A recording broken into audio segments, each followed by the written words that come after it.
The best late-night conservative talk show in America, Sackheads Radio. And listen, there are no people better on the air to give you the best in conservative talk than Sackhead Sean and Sackhead Clint. And we're working on the immigration papers for a certain other guy who happens to work here, too. For those who are tuning in around the world to the best in late-night conservative talk, Sackheads Radio. The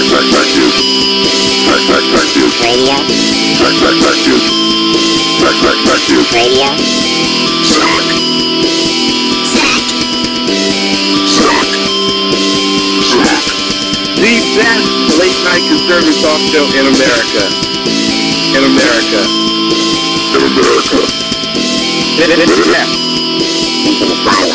And in this web was a large, I'm pretty sure it was the biggest spider I've ever seen. You know? You know? Thanks, Hill Dog. Yeah. It's always nice when you get a Hill Dog intro, right? I didn't realize we had a guest tonight. We don't. Huh. Hey, welcome to the Sackheads Radio Show. Thank you. What day is it? It's the day after the original Brexit. Hell yeah. Damn right that's what day it is.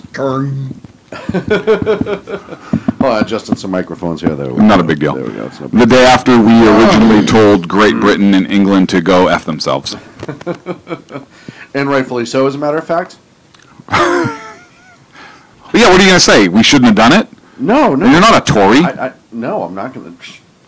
I'm not a Tory. That's a lot of work. Nor are you a communist. Hey, by the way, did you know that Alaska used to be part of Russia? Uh-huh. And since it was the last state that was admitted into the Union, which was after the birth of President Trump, yes. I think he should be investigated for that. Wait, wasn't Hawaii the last state? Either way, BC, why are you screwing with me with facts? Listen, Russia had two ports. Russia had two ports in Hawaii too. I mean, we can still go that route.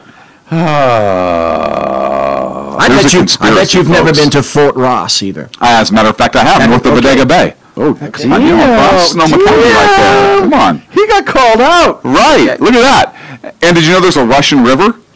Yes. Oh, shall I tell you my Russian? Should be investigated. I'll tell you my Russian river story.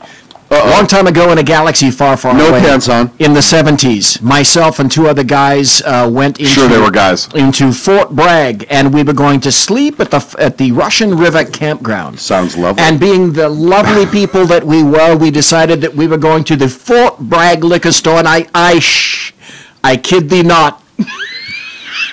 We got a massive, like a 5-gallon jug of Gallo, the cheapest rot gut Gallo wine you could possibly imagine. We took it back to the campground. We drank and drank until we were the funniest people in the campground. We had people coming over to our camp because we were so damn funny. Or perhaps that was just my perception. In any event... You were like SHR at Freedom Fest is what you're saying. Yes, exactly. Oh, yeah. Not a big deal.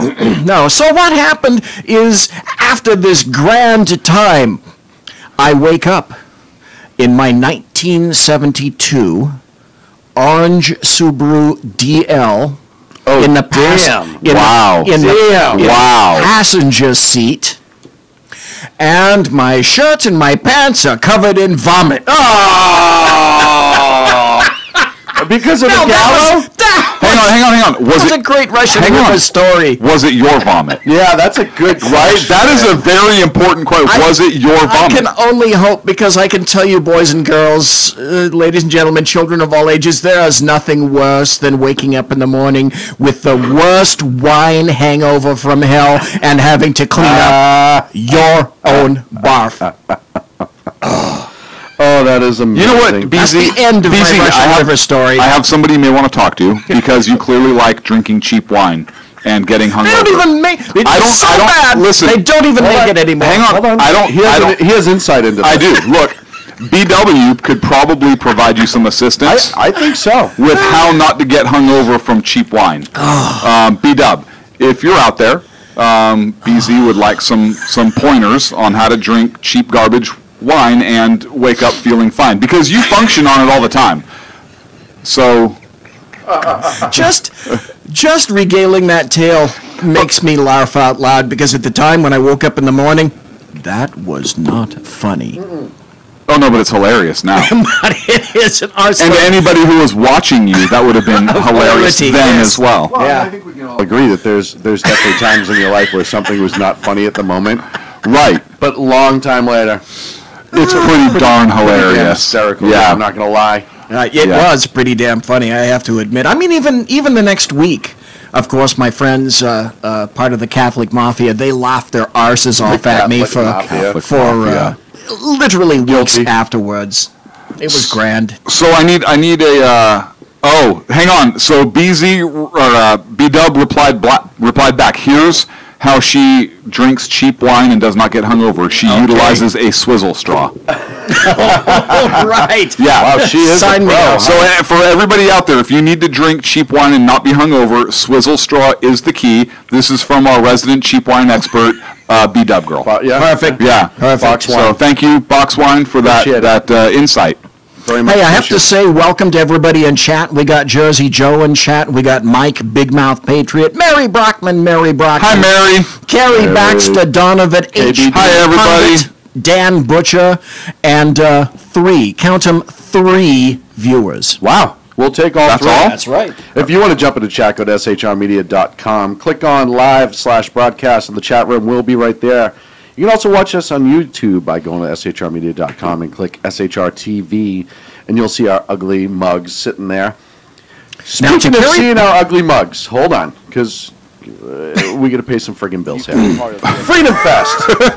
Sackheads Radio at gmail.com. Hi, this is Mim from Freedom Fest, Hi, Mim. the world's largest Hi, gathering Mim. of free minds. Join your friends from SHR Media at the beautiful Paris Resort in Las Vegas, Nevada, July 19th to the 22nd, for 3 amazing days of liberty-oriented discussion, investment advice, and the Anthem Film Festival. And the It's our big Sackheads. 10th anniversary, featuring keynote speaker William Shatner, and Freedom Fest favorites including Steve Forbes, Jim Rogers, Lee Edwards, David Boaz, Doug Casey, Dinesh D'Souza, John Stossel, Lisa Kennedy, Grover Norquist, Peter Schiff, and many more. Don't miss Sackheads, out. Sean. Register now at freedomfest.com for $100 off the regular registration rate when you use the all-caps code SHR Media. Hi, this is Mim.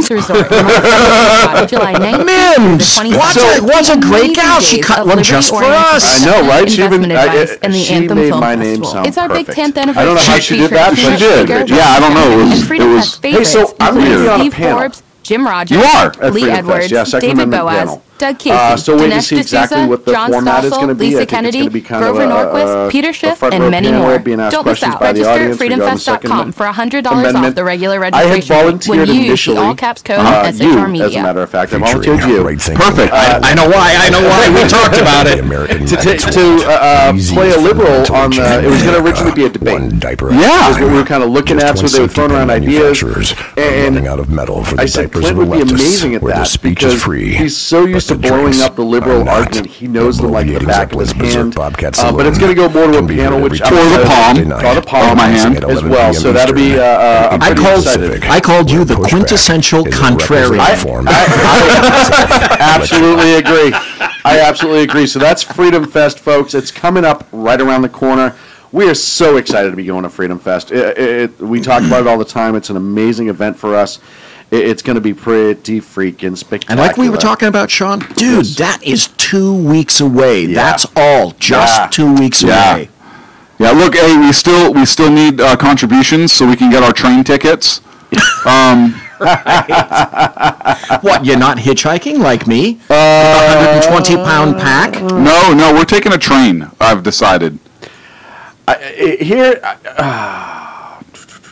I'm talking like a cattle car. Yeah, well, here's the problem is, whenever you say train, I think about that time that you showed me the video that you were caught in a train in, and I don't think I want to do that with you, so I'm just going to fly. Again.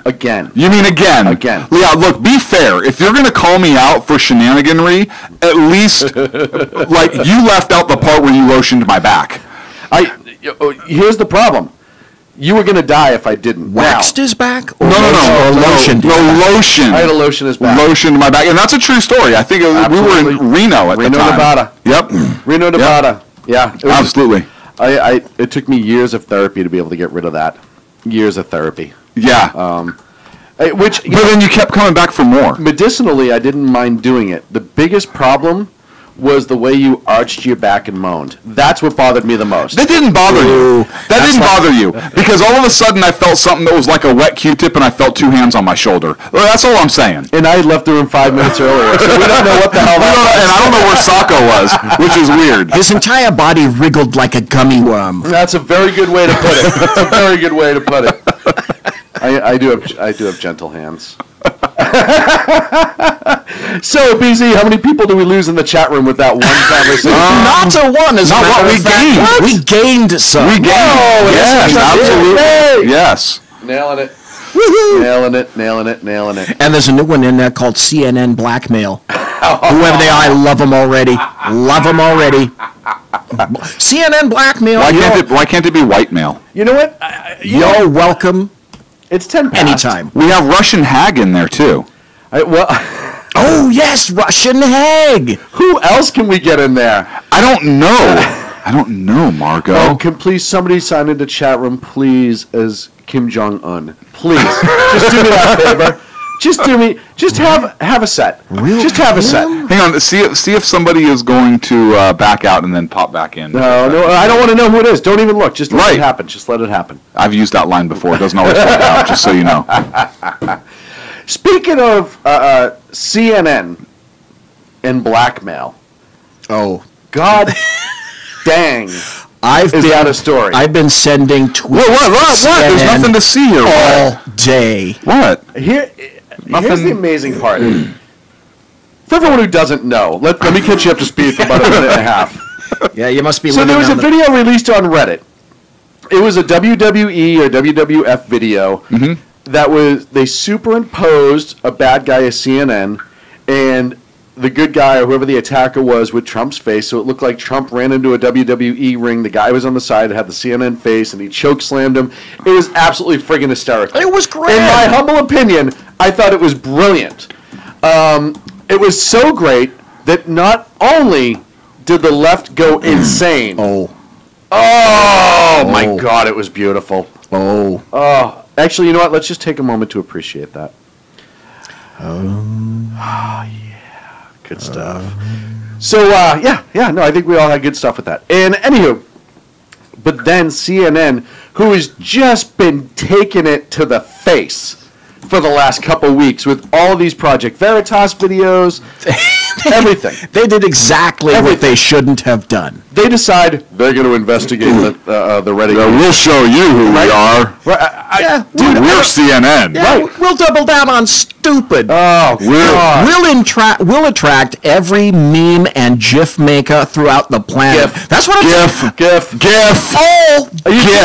all today. GIF is a peanut butter, just so we're clear. But no, it's been nonstop. It's beautiful. I love them. Beautiful. So do you think the conversation went something like this? We got somebody who's making us look bad. Or worse. Okay, listen. So all of the media outlets, with the exception of Fox, is going to be on our side. So let's go ahead and just blackmail them. Yeah. Okay. Yeah. Yeah, that sounds like a good idea. Let's do that. Yep. Oh crap. Here's what I love. That's the conversation the lawyers had. I wonder if our ambulance chasing hack got a new job working at CNN, and this is where this decision came from. Maybe. Right? Because they have to have a legal team, and I haven't talked to the ambulance chaser in a good solid day. That's funny. He was there last week when you weren't here. Either way, it doesn't matter. Weird. Yeah, you know what? I want to stick to what CNN did, because this is the part that is absolutely frightening. So they find out who this Reddit user is. They use all of their hack technology. They did to this Reddit user what they're accusing the Russians of doing to Trump in our election. Yeah. They just became Putin. Yeah. and they admitted it. Wholeheartedly. Thank you. Holy shit. CNN, the Communist News Network, does it. They're proud. They did it. Yeah. Yeah. Well, they were proud they did that. Now they're like, this isn't going so well for us. So then they threaten to out the guy and essentially make him withdraw everything destroy all of his profiles, remove everything negative that they deem negative. And here's the best friggin' part about this. We're past the 10-minute point. Here's the best part about this. No, why are we going to... let's just get into topics tonight. Oh, let me point the finger at the right place. There you go. Here's the best freaking part about this. It looks like a Vienna sausage coming right at the camera. I'm not going to lie. I kind of want to take a bite. You're screwing up my mojo. Shut up. I apologize. So, the best part about it is, who decides what is or is not offensive? Apparently CNN does, because if he didn't remove it, they were going to out his entire identity to the free world. Holy shit, they legally blackmailed him, or illegally, in public.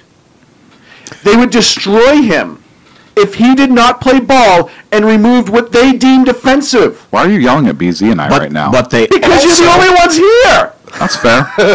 Additionally, they acknowledged that if they were to reveal his name, another anchor revealed that if they were to reveal his name, that he would likely be threatened. Yes.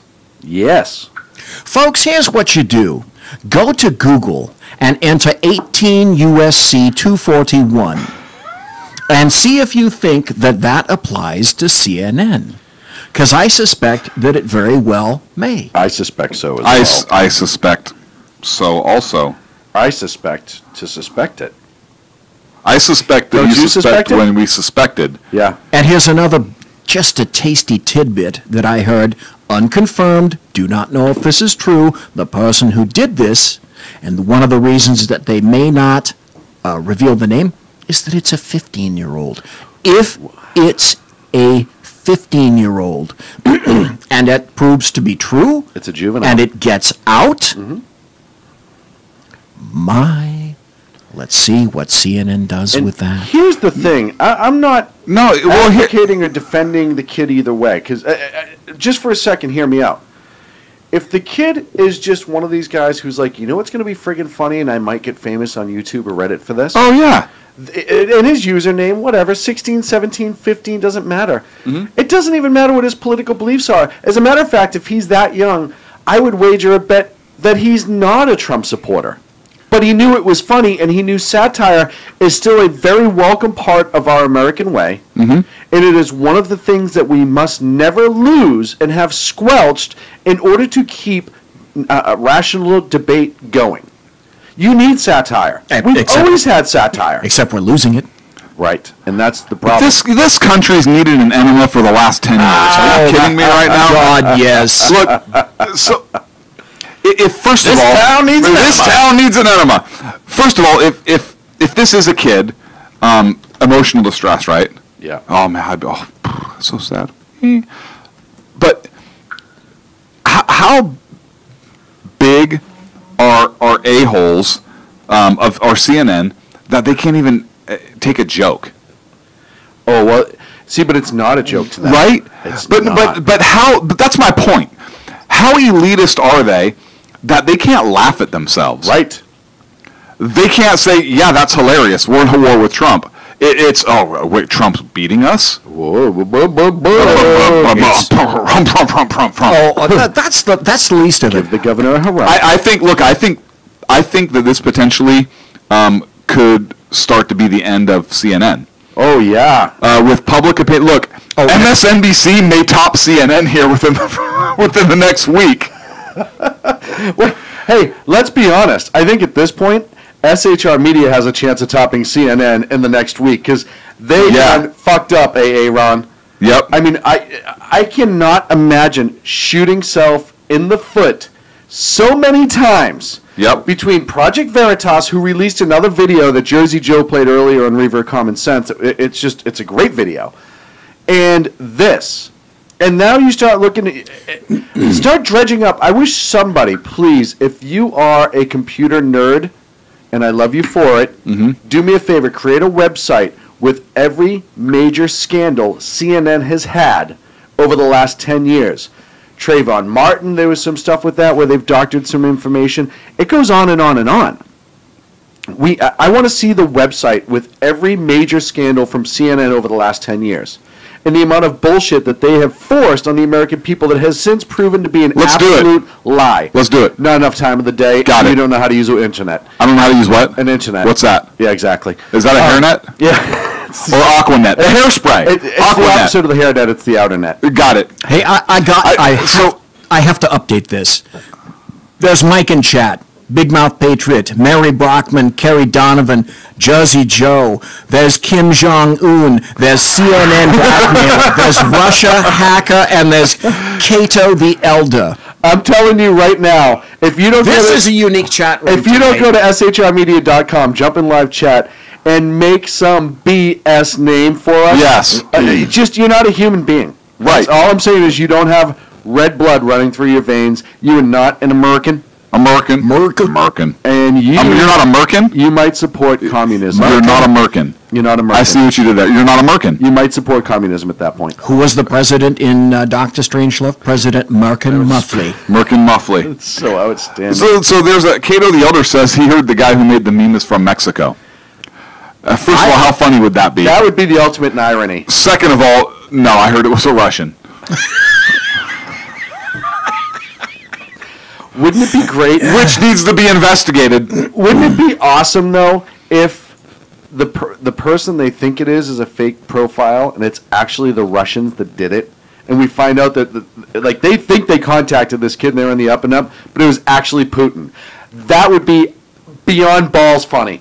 No, if it were Kim Jong-un, that would be funnier. Like, that would be the only thing that was funnier. Or perhaps a CNN mailroom clerk. Oh, yeah, one of their own? An employee. Oh, yeah. No, because then they could take action, and that'd be all bad. Yeah, but you know what? You know how many news outlets would just hire him right away? Oh, God, yeah. If for nothing but about his CG props, if nothing else. Oh, he did a great job with it. And I've been watching hour after hour. The GIFs keep going. Non-stop. They keep rolling. And every time I see one, I ship it right over to CNN. Oh, yeah, you have to tag him in it. It's great for them. This is the best thing that's happened to CNN since they've tried to steal an election. And I'm not going to lie, but this is what happens. Project Veritas, things like this, you become a target. Oh, yeah, we haven't even mentioned Project Veritas. Oh, my God. Yeah, another wonderful one for Veritas. Go. 7 minutes, go. Go ahead, BZ. You have to go to Project Veritas, either that or to YouTube. I think there's 4 videos out now. They're about 4. Why did you hold up 3 fingers when you said 4 videos? Because there's one, just one. Just checking. One way.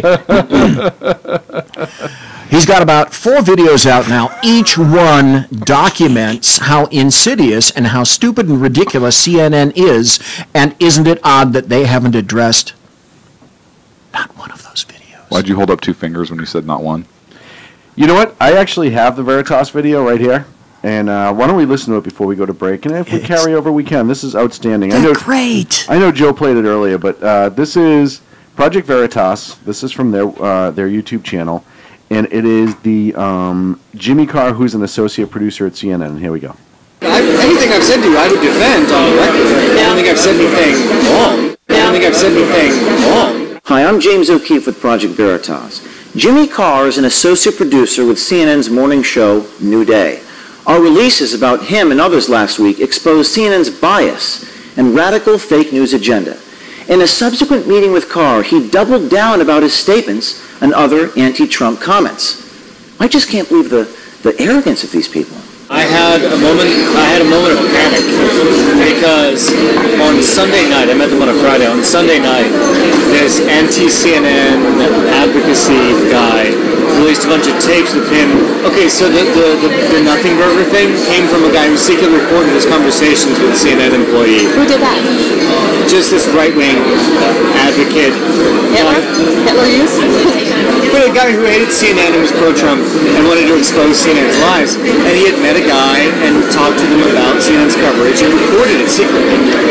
And released it at... When was this? It was on Sunday night, Monday morning. And it came out, and we were all going, holy shit, how is this guy so stupid? He's talking to everyone and saying X, Y, and Z about CNN. But then I went, well, I I talked to a couple of guys at a bar on Friday afternoon, and I said things that we wouldn't normally say. I mean, granted, anything I've said to you, I would defend on the record. I don't think I've said anything wrong. The guy had his phone on in his pocket. But so he was just talking to a guy. No, it was a secret recording. He had his phone voice recording in his pocket, talking about, hey, don't you think CNN's coverage is a little ridiculous right now? And this employee said, well, yeah, I think it's over the top, and right now it's kind of bullshit. But I mean, that became the subject of 3 opening monologues on Fox News evening show. And I had the thought of literally, I missed it. I'm not bullshitting you. I literally went, holy shit, I hope those 2 guys that I met weren't trying to fuck with me and record me. I mean, granted, anything I've said to you, I would defend on the record. I don't think I've said anything wrong.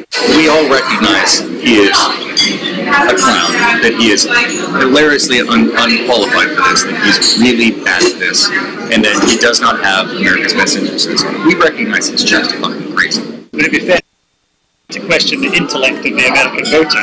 Oh no, they're stupid as shit. So Kellyanne Conway. What's she look like? Is she the one with the... Looks like Shannon Bishop. She looks like Shannon Bishop. Carr also let it... Yeah, nice, huh? Yeah, that's great to say about Kellyanne Conway. Really like that. She certainly deserves There's no war that, against don't women. you think? Yeah, those leftist people, they certainly love all sorts of. They respect and love women because that's part and parcel of their shtick. So CNN, namaste. Okay, that was brilliant. That was great. By the way, Sean, I should tell you that we have. Russian hacker Kim Jong-un, Cato the Elder, Sommelier, WWE Trump, Pacquiao, and we have Russian hacker, and we are graced with the CNN CEO, Jeff Zucker. Well, here in chat. Jeff Zucker? It's... S-U-C-K-E-R? I told him, Jeff, thanks for being in chat at SHR. Great to see you. This might be one of the best chat This rooms is the best chat room I've ever seen. I'm going to open it up just so I can read it. This is warming my little American heart as we speak. I'm not going to lie, boys. Absolutely wonderful. This is. I know we got a minute left. I got to ask a question of you guys and everybody else in the chat room listening live and listening in podcast. Which one is it? Because that's a whole lot of people. Who won? Was it Pacquiao or was it Horn? So opinion, or obviously you know what the card says. I watched it. I think Pacquiao won. I think Pacquiao won. And I'm not a Pacquiao fan, but I think Pacquiao won. I think Pacquiao I had to watch won. it after the fact. I didn't get to see it live. I think I watched it live in a restaurant, in a Vietnamese restaurant, eating pho. I cannot believe Eating pho what? Pho. This is Friend or amazing. foe, so I chose pho. Pho, yeah. I believe it's pronounced pho. I might have a little insight on it. Listen, if I had a Vietnamese restaurant, I would name it Friend or Pho. Friend of pho. Pho, P-H-O, pho. Yeah, they pronounce it pho. Right. I've also seen a restaurant called Pho King. P-H-O space K-I-N-G, which I thought was absolutely friggin' brilliant. I'm just saying, it's not a bad idea. Hey, folks, we are up against Pacquiao. I think Pacquiao won hands down. I did. I'm not. He was ripped off. Yeah, I agree with you wholeheartedly. We're up against a break. When we come back, we're going to talk about the 800-pound communist leader in the room. Well, he's not literally in the room. But he is in chat. Yeah, but he is in the chat room. He is in chat. We'll talk about Railchem here in just a few minutes. Hello. Headley Lamar is now in chat. Yes! Best night ever in chat. Yes! If you want to join in on the fun, shrmedia.com, click live podcast. Sign up for the chat room and be heard. Oh, I love it. God bless you guys. We'll be right here back on the Sackheads Radio Show live on the SHR Media Network. Conservative media done right. You're listening to the SHR Media Network. Hey, it's Sean from the Sackheads Radio Show. Also one of the owners here at the SHR Media Network. Are you opinionated? Have you ever wanted to do your own show? Have you ever heard somebody like the Sackheads and go, yeah, I could probably do that better? Well, now's your chance. Send me a 5-minute clip at sackheadsradio@gmail.com, and maybe you can be part of the SHR broadcasting team. sackheadsradio@gmail.com. Times are dark. The people are misled by corrupt politicians, lied to by establishment media, and deceived by the false messages of Islam. A nation looking for direction needs a guide. It needs a man with a cane. I'm Dave Milner. Join me on Spreaker, SHR Media, Pundit Press Radio, and YouTube through the SHR Media page for a different kind of commentary on the unpleasant blind guy. Because the truth is not always pleasant. Hey, this is Mim from Freedom Fest, the world's largest gathering of free minds. Join your friends from SHR Media at the beautiful Paris Resort in Las Vegas, Nevada, July 19th through the 22nd, for 3 amazing days of liberty-oriented discussion, investment advice, and the Anthem Film Festival. It's our big 10th anniversary, featuring keynote speaker William Shatner, and Freedom Fest favorites, including Steve Forbes, Jim Rogers, Lee Edwards, David Boaz, Doug Casey, Dinesh D'Souza, John Stossel, Lisa Kennedy, Grover Norquist, Peter Schiff, and many more. Don't miss out. Register at freedomfest.com for $100 off the regular registration rate when you use the all-caps code SHR Media. The bloviating Zeppelin. He's big-footed enough radio shows to last a lifetime, courtesy of Sean, Clint, Ken, and Jersey Joe. Now it's time for him to waddle on his own 2 feet via the glorious SHR Media. Gird thy loins for the bloviating Zeppelin's Berserk Bobcat Saloon, coming soon to Ossicles near you. Excelsior. Conservative media done right. You're listening to the SHR Media Network.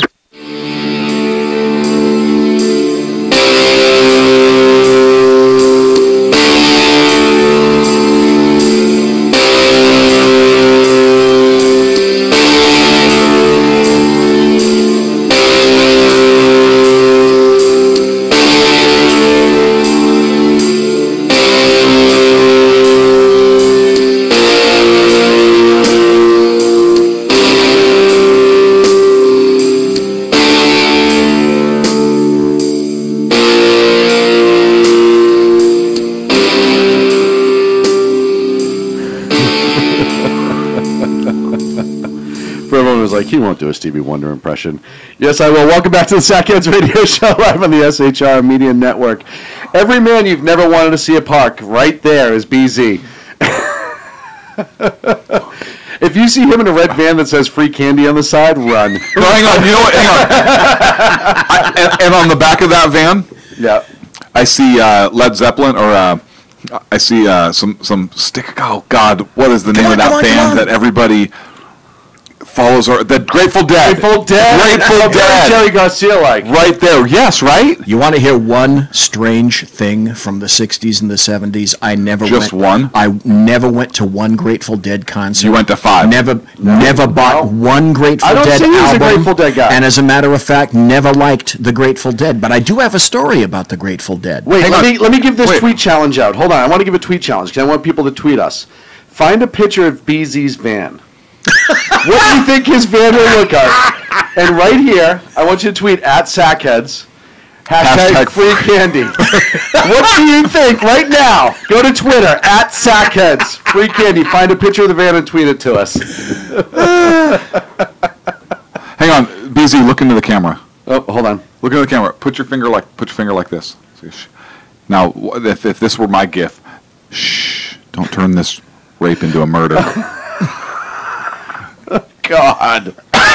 Of course, you had to bring it to a new level. That would be my picture. Easy, you had a story. That would be my picture. That would be your picture. I do have a story. A long time ago in a galaxy far, far away, I decided I wanted to work for the San Francisco Police Department. At the time, why? That's another story.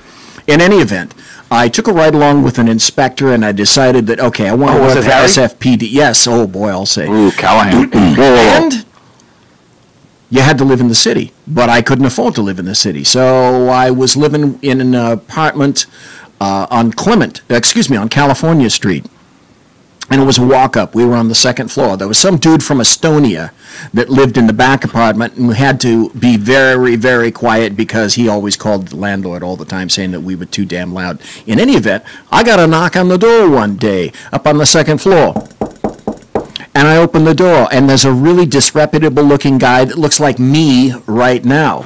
And we had a piano in there. And nobody played the piano, but it was taking up space. Well, it turns out that the guy brought 3 other people with him to move the piano. I checked with the landlord. It was true. It was Pigpen from the Grateful Dead. No. Come to collect his piano. True. Wow. And I still didn't like the Grateful Dead. No, well, why would you?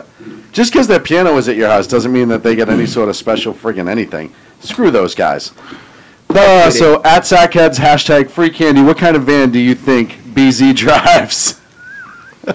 And when you do that, make sure that you indicate that it would have orange shag carpeting inside, okay? Oh, I picture the wizard on the side and the half moon window. Oh, the Von Bodie wizard. Yes! No, I don't. Clint. Oh, Yeah, wait. I don't picture that. I picture like a 1980, circa 1980 Ford Econoline van with no windows in the back. A chain padlock on the rear. Yep. Real faded chipped blue, like faded sky blue with like a red panel from when he replaced it from a crash. Obviously sun bleached. Yep, sun bleached, absolutely. Yep. With a note handwritten in spray paint that says free candy. Free candy. On the side. I like it. Yeah. I like it. Hey, if you're watching on YouTube... And Stabbin' Cabin. The Stabbin' Cabin. License plate frame. Park and pound backwards. Park and pound backwards. And it would have 2 bumper stickers. No, 3 bumper stickers. If this band's rocking, don't come rocking. Yep. And don't laugh, your daughter's in here. And the other one would be disco is to music as Etch-a-Sketch is to art. Beautiful artwork, as a matter of fact. Oh, man. Hey, if you're listening on YouTube, do us a favor. Go to the subscribe button and subscribe to our YouTube channel. It's right there underneath the video. A little subscribe button. Make sure you do that for us. Now, to talk about my absolute favorite word leader in the world. Such a funny little guy. Riddle Kim himself. Isn't he? Riddle Kim. Did you see the story that was done on Riddle Kim? June 22nd. From Fox News. They did a story about all of the creative methods he has gone through to kill his enemies. Yes. Oh, yes. I figured before we talk about the missile launch, you might want to touch on that. Well, first of all, we've heard about the AT-AT gun. Yes. By far my absolute favorite, and back me up on this, boys. Anytime you take somebody, strap them to a wall, and then use an anti-aircraft gun to destroy them. Yeah. I'm sorry, you can call me sick, you can call me whatever you want. No, that's freaking hilarious. That's creative. Oh my God, it's comedy like you've never seen before. And a message, right? How much of a fuck you is that? Well, hey, that is something like literally I could see on Austin Powers. Yeah. Right? I want freaking sharks with lasers. Like, I want a freaking AT-AT gun, and I want to blow them away. Like, that's... It's beyond ridiculous. Oh, yeah. Oh, it's amazing. Oh, it's freaking amazing. That's like the Clint Eastwood movie, 1976 or 77, Thunderbolt and Lightfoot, where they used a recoilless rifle to get into a bank vault. Now, that's some creative shite. I swear to God, the things that they're watching are absolutely incredible. So I bet he's got a copy of that. The mortar round. Okay, so... I'm already getting tweets on Twitter. Jersey Joe said a really good one.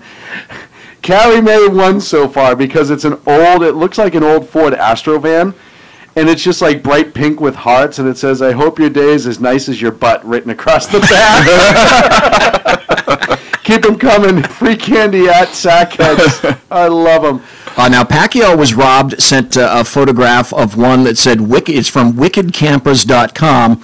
It says, "I don't like small cars or real big women, but at times I always find myself in them." Oh, God. That's amazing. Perfect. That's amazing. This family show brought to you by SHR Media. You guys are on a roll. Oh, chat room loving it. SHRmedia.com. Clint, Yes. Adak was my favorite. What's your favorite way that Kim Jong-un dispatches adversaries? The pack of wild dogs. That's usually related to him. The pack of wild Yeah. dogs. Hands down. Like, I know you love the Adak gun, and I do too. It's interesting, but I can't go the same as you. I have to say the pack of wild. I mean, aside from Game of Thrones, which I think Little Kim did it first. So if you can inspire an HBO series as well known and as crazy as Game of Thrones, you're doing something right. Yeah. Like, my hat's off to that man. It's all about the creativity. Right. Let's starve these dogs. Okay, and then what? And then we're going to starve them some more, and then what? And then we're going to starve them some more, and then what? Run. Who does that? Yeah, the only thing that Little Kim didn't do is lop off some guy's dick first. Yeah, well, look, we don't know if that. We don't know. We don't know. That could be. You're assuming it That hasn't could be. happened. I mean, we're talking about like, listen. Out of all the famous people, I always go to Vlad the Impaler as like one of the most bizarre ways to have killed people throughout history, individuals and groups. And I so far, I have to say, Lil Kim's working his way up the ladder. Hey, for all we know, Little Kim could have already had his own Game of Thrones Red Wedding. Yeah. Oh, I'm sure he has. Oh, yeah, that's... I'm sure he has on some level. Yeah. So, BZ, hold on. I got mine and yours. BZ, your favorite way that Little Kim has dispatched adversaries, and then we have to go into the serious part of this. Well, I have to admit, I like yours with the anti-aircraft gun. That really was the most creative, although I have to throw in as a runner-up the poison in the airport. Yeah. That wasn't that bad. That was a hard one to say no to for me. It is, but here's the thing. That's so 16th century. The gun was so much better. Right? That's so 16th century. No, you got to think about it. He had two women with poison run through the airport and stab his own brother repeatedly. I still say that's too 16th century. That's like bad spy movie shit. No, that's too like Elizabethan, right? That's too. Yeah, that was too old school for me. But here's the thing: he doesn't use the same shite all the time. No, and I'll tell you what, he varies it up. See, this is why I took something different. I took the dogs because you guys are in agreement. I would have given him the AA gun if he'd have done like a history of the world thing. So if he'd have like shot the guy in the air with a giant catapult and then used the AA gun to dispatch him while he was flying through the air, then I would have given that to him for creativity. But just strapping a guy on a board and shooting him with a big AT-AT gun, I mean, creative, yes. Could he have gone further with it?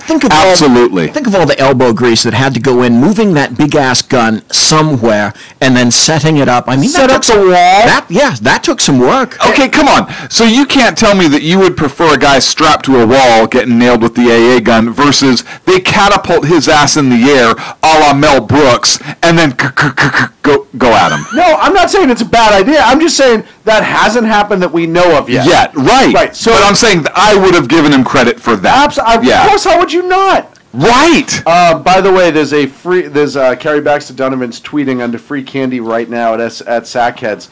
It's a van that says free Reddit gold inside, and she also hashtagged CNN blackmail. So, one other way that probably could have topped the AT-AT gun is if on this missile launch that they did just recently with the ICBM, if they'd have strapped a political opponent to that. Dude. Right? Or if they put him under the exhaust. Yeah. Well, lit him up. No, strap him to it, and then when the U.S. shoots the missile down, blame the U.S. for his death. Now, you strap a guy like that. You strap a guy like that to the missile, it's going to throw off your curve. It's going to throw off the angle of the. I would adjust for it. Of the rocket. Look, I mean, that's tough. There's math for that. Unless your theory is that they're not smart enough to figure that math out. You just got to adjust your dope, right? Yeah. Well, I'm sure he's got dope for that. It's no big deal. It's not a big deal. Dope. Not methamphetamine, BZ. Put your tongue back in your mouth. Yep, thank you. You're welcome. Oh, you mean dope like data on previous engagement. Dennis Rodman. That kind of dope? Yeah. No, different dope. They can keep that dope. No kidding. Oh, man. So, let's see. So, Tuesday. Yeah, let's go to the series. Yesterday, North Korea. North Korea launched an ICBM that they believe is capable of hitting the mainland U.S. The the U.S., I mean, this was a missile that had to be trucked into place. It was not launched from a mobile launcher because that would be problematic for a lot of different reasons. Mobile launchers are a lot more difficult to find, detect, and that sort of thing. The officials, it's a fuel. It's fueled by liquid, not solid rocket engine or liquid fuel, not solid fuel. Rocket propulsion. You'll get there. I'll get there. Which took a lot of time to fill up. If it was solid rocket motor, it would be easier to launch, less time, all that stuff. So it uses liquid fuel. The U.S. supposedly knew this was happening, knew it was being set up, knew it was being fueled, watched the launch.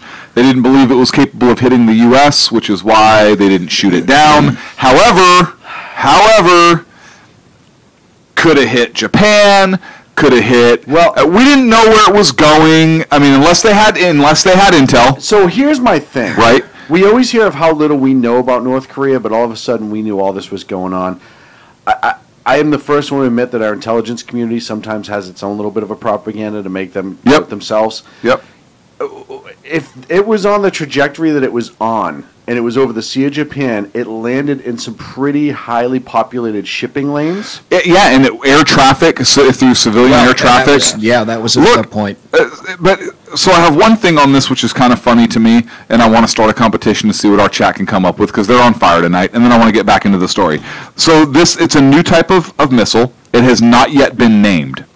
So I would like SHR listeners to come up with a name for this particular rocket, and if we come up with a good one, and Sean's going to put the hashtag up to start tweeting us, and if you come up with a good one, we'd like you to send the suggestion to the Pentagon. Yes, please. And by the way, you can't use the names that I mentioned about a month ago that you guys all made fun of. Remember those? Yeah, you have to have your own. That's right. It's got to be creative. We'll be checking the archives on this.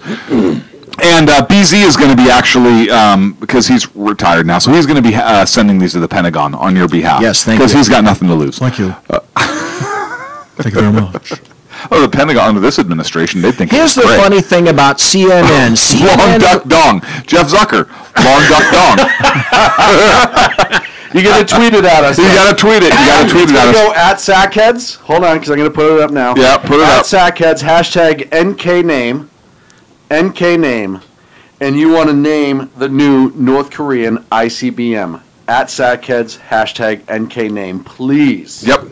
Now, so with this launch, and you hit it at Sean when you said, hey, it went through shipping lanes, it went through areas where civilian air traffic is from. They didn't coordinate this launch with any other country, so problematic for a lot of different reasons. Nikki Haley said today that America has a considerable military options at our disposal.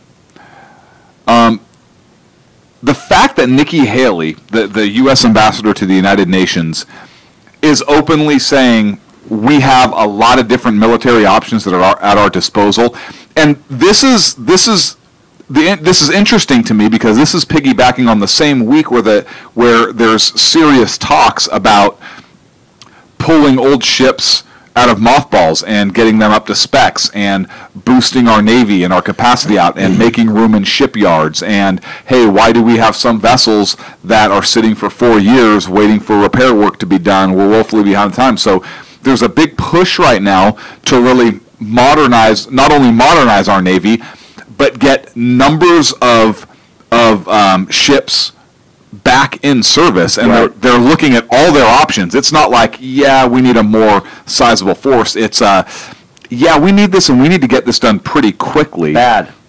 At the same time, President Trump says, wow, trade between North Korea and China actually increased 40% over this last period. So much for you really being our allies. We know what that's looking like, and China's boosting their military.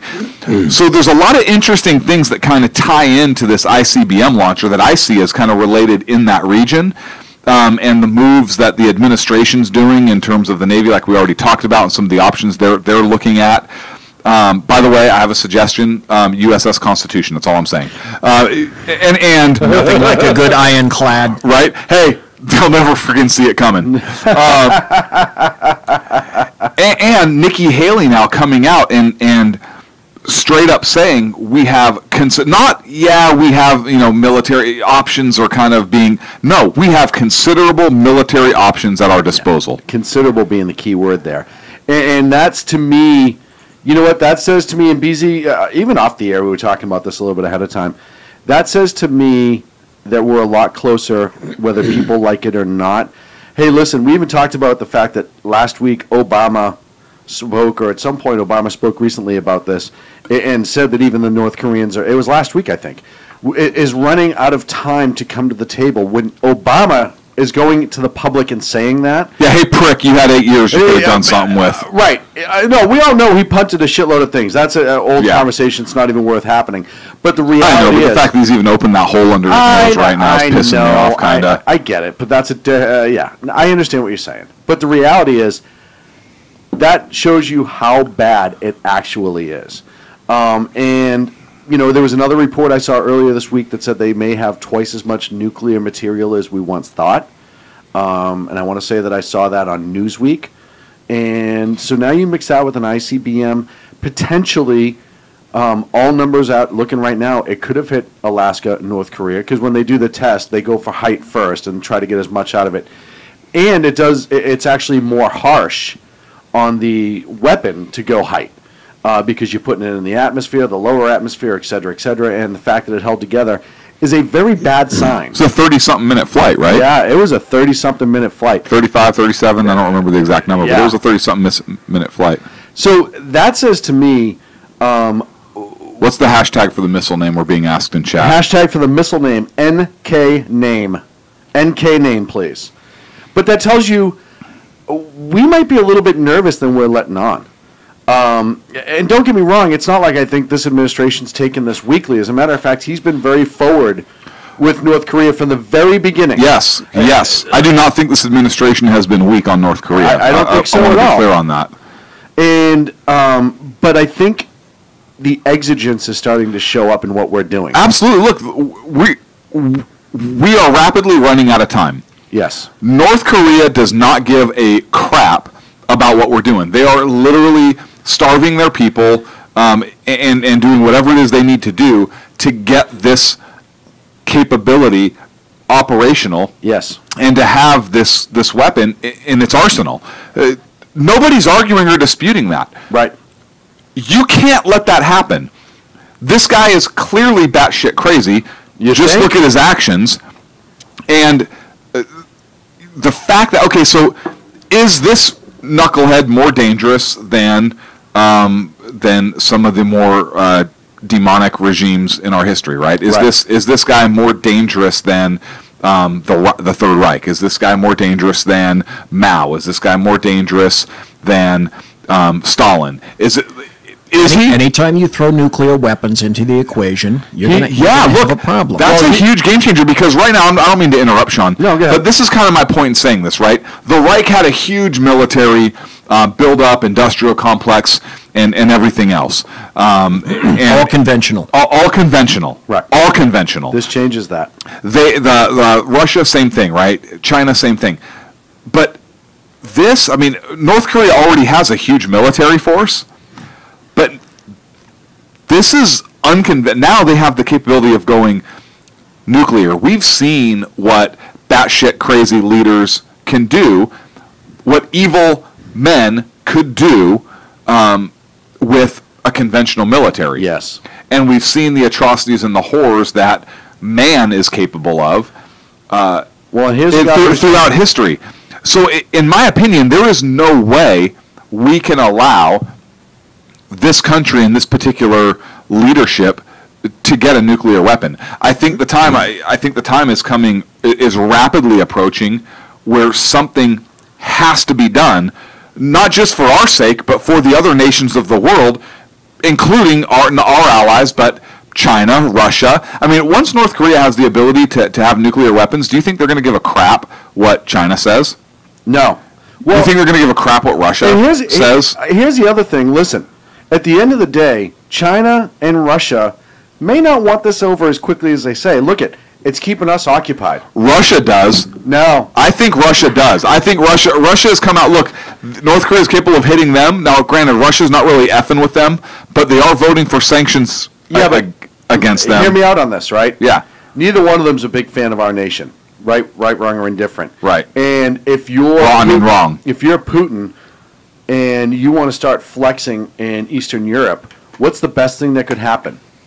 You get the Americans involved in a conflict in the Koreas, and now we're going to have to start moving resources from Eastern Europe to the Koreans. So now that changes a lot.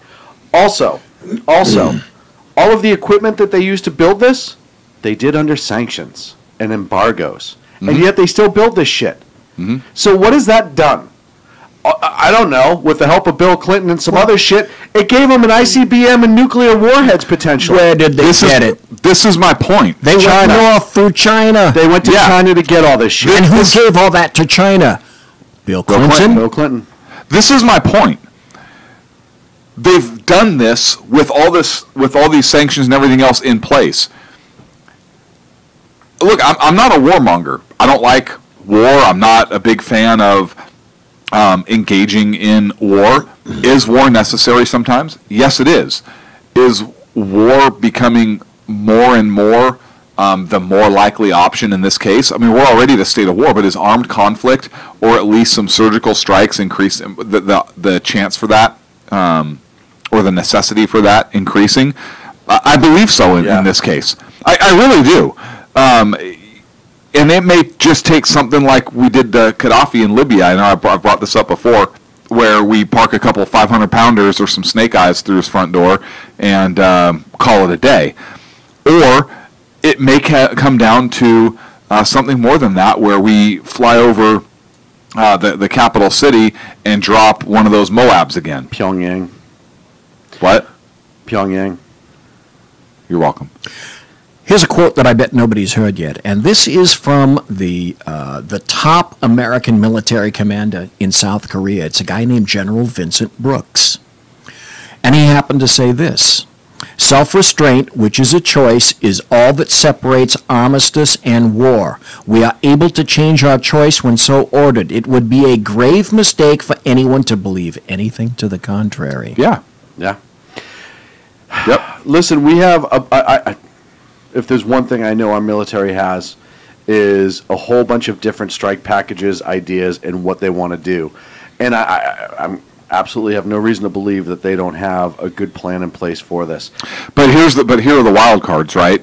What is it? I mean, Trump pretty much called China out. Yes. On their BS. So what's China going to do?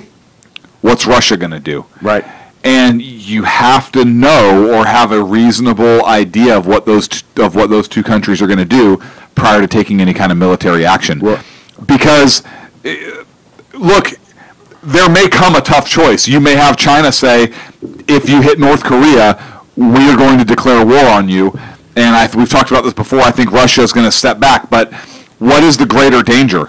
Being in a conventional war with China or having a nuclear-capable Little Kim? Right, and I think having a nuclear-capable Little Kim would be the greater evil. As our joke ahead of time, as we set up this bit, we talked about all the different ways that he's creatively killed people. We did that for a reason. Mm-hmm. It shows you what an absolute lunatic and a madman he is. And look, yep, it's all about legacy to him, right? If he could go down in the books as taking out as many people as Stalin, Hitler, you name it. Yep. Name any one of the monsters from making history. the Americans back down, Absolutely. winning that war against them. We have to stop looking at how he thinks the same way as we do, because it doesn't exist. It doesn't exist. He's a lunatic. He lives in this world where it's better to die as a lunatic and a monster than to be a productive member of society. That's why he will let his people die and starve in order to further a missile program that they don't need. And let's not forget this, because I've heard this argument from a couple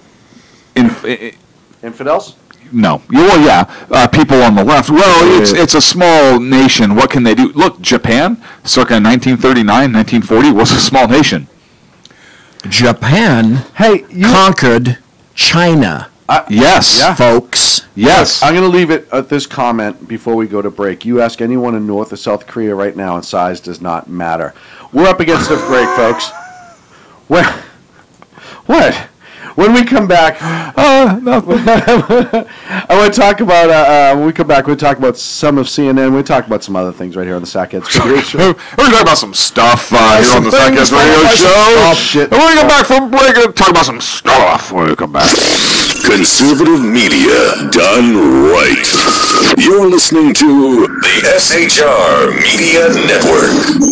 Hey, it's Sean from the Sackheads Radio Show. Also one of the owners here at the SHR Media Network. Are you opinionated? Have you ever wanted to do your own show? Have you ever heard somebody like the Sackheads and go, yeah, I could probably do that better? Well, now's your chance. Send me a 5-minute clip at sackheadsradio@gmail.com, and maybe you could be part of the SHR broadcasting team. sackheadsradio@gmail.com. Times are dark. The people are misled by corrupt politicians, lied to by establishment media, and deceived by the false messages of Islam. A nation looking for direction needs a guide. It needs a man with a cane. I'm Dave Milner. Join me on Spreaker, SHR Media, Pundit Press Radio, and YouTube through the SHR Media page for a different kind of commentary on the unpleasant blind guy. Because the truth is not always pleasant. Hey, this is Mim from Freedom Fest, the world's largest gathering of free minds. Join your friends from SHR Media at the beautiful Paris Resort in Las Vegas, Nevada, July 19th through the 22nd for 3 amazing days of liberty-oriented discussion, investment advice, and the Anthem Film Festival. It's our big 10th anniversary, featuring keynote speaker William Shatner and Freedom Fest favorites, including Steve Forbes, Jim Rogers, Lee Edwards, David Boaz, Doug Casey, Dinesh D'Souza, John Stossel, Lisa Kennedy, Grover Norquist, Peter Schiff, and many more. Don't miss out. Register at freedomfest.com for $100 off the regular registration rate when you use the all-caps code SHR Media. Featuring right thinking from a left brain and doing the job the American maggots won't. BZ is fundamentally changing America, one diaper at a time. Just when safety pin manufacturers are running out of metal for the diapers of the leftists, where their speech is free, but the drinks are not. The Bloviating Zeppelin's Berserk Bobcat Saloon can be heard every Tuesday and Thursday night, commencing at 11 p.m. Eastern and 8 p.m. Pacific, where pushback is a requisite art form in and of itself. Let your ossicles be truly liberated when you listen to the Bloviating Zeppelin's Berserk Bobcat Saloon, only on SHR Media Network. No ferrets were harmed in the making of this ad. Conservative media done right. You're listening to the SHR Media Network.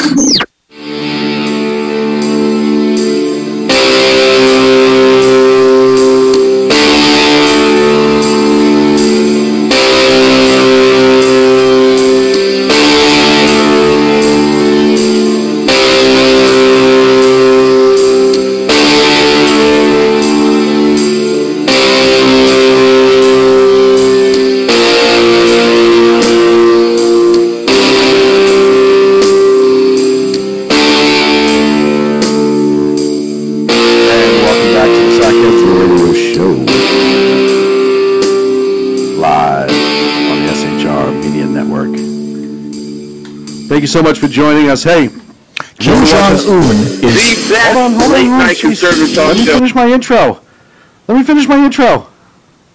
Pipe down over there, old man. You want to see us on YouTube? Go to youtube.com, search SHR Media. SHRmedia.com is the website. Go to live chat if you want to join in the conversations for this show or any other show on the SHR Media Network. It's open 24/7. Whatever the hell that means. All right. I know, old timer. I know you're... You know why pirate jokes are so bad?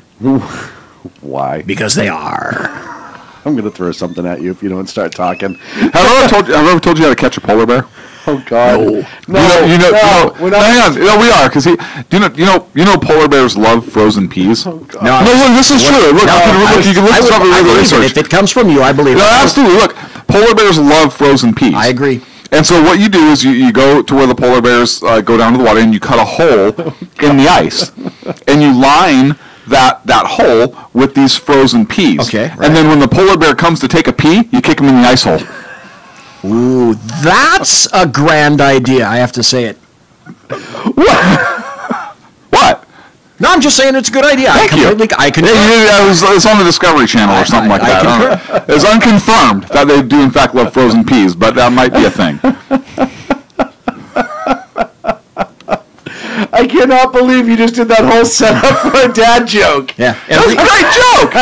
Remember, Opernakity only tunes once, okay? What? What'd you put in my coffee? Dean about it. Just Dean about it. Hey, you know, if Kim Jong-un had one bad day, I bet he would take on Xi Jinping. And the Chinese better remember that. They share a border. And it's not entirely impossible one day that with a little extra throw weight, old little Kim could toss one north as well. He's that loony. Absolutely. No, listen.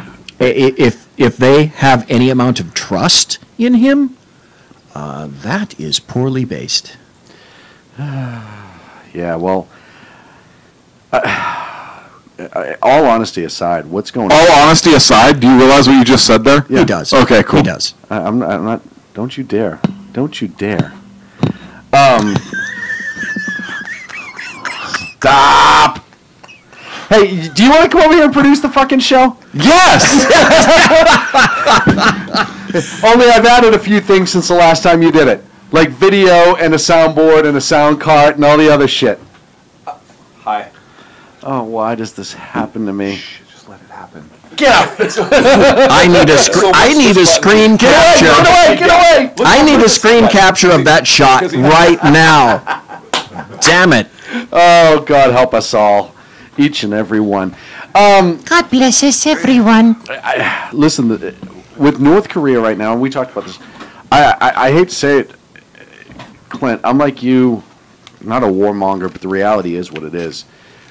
They're closer than Iran was, and look at what we did with Iran. Look, some people need killing. Yeah.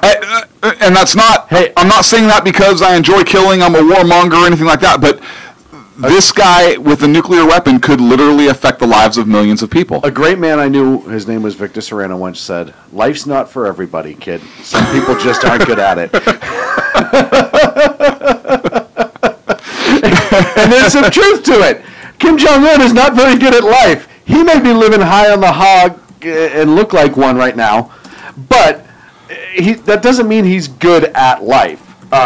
It just means that he's ruining other people's. And I understand, you know, when you have the conversation about potentially bombing a city, especially Pyongyang, that's fairly popular, I understand there are risks.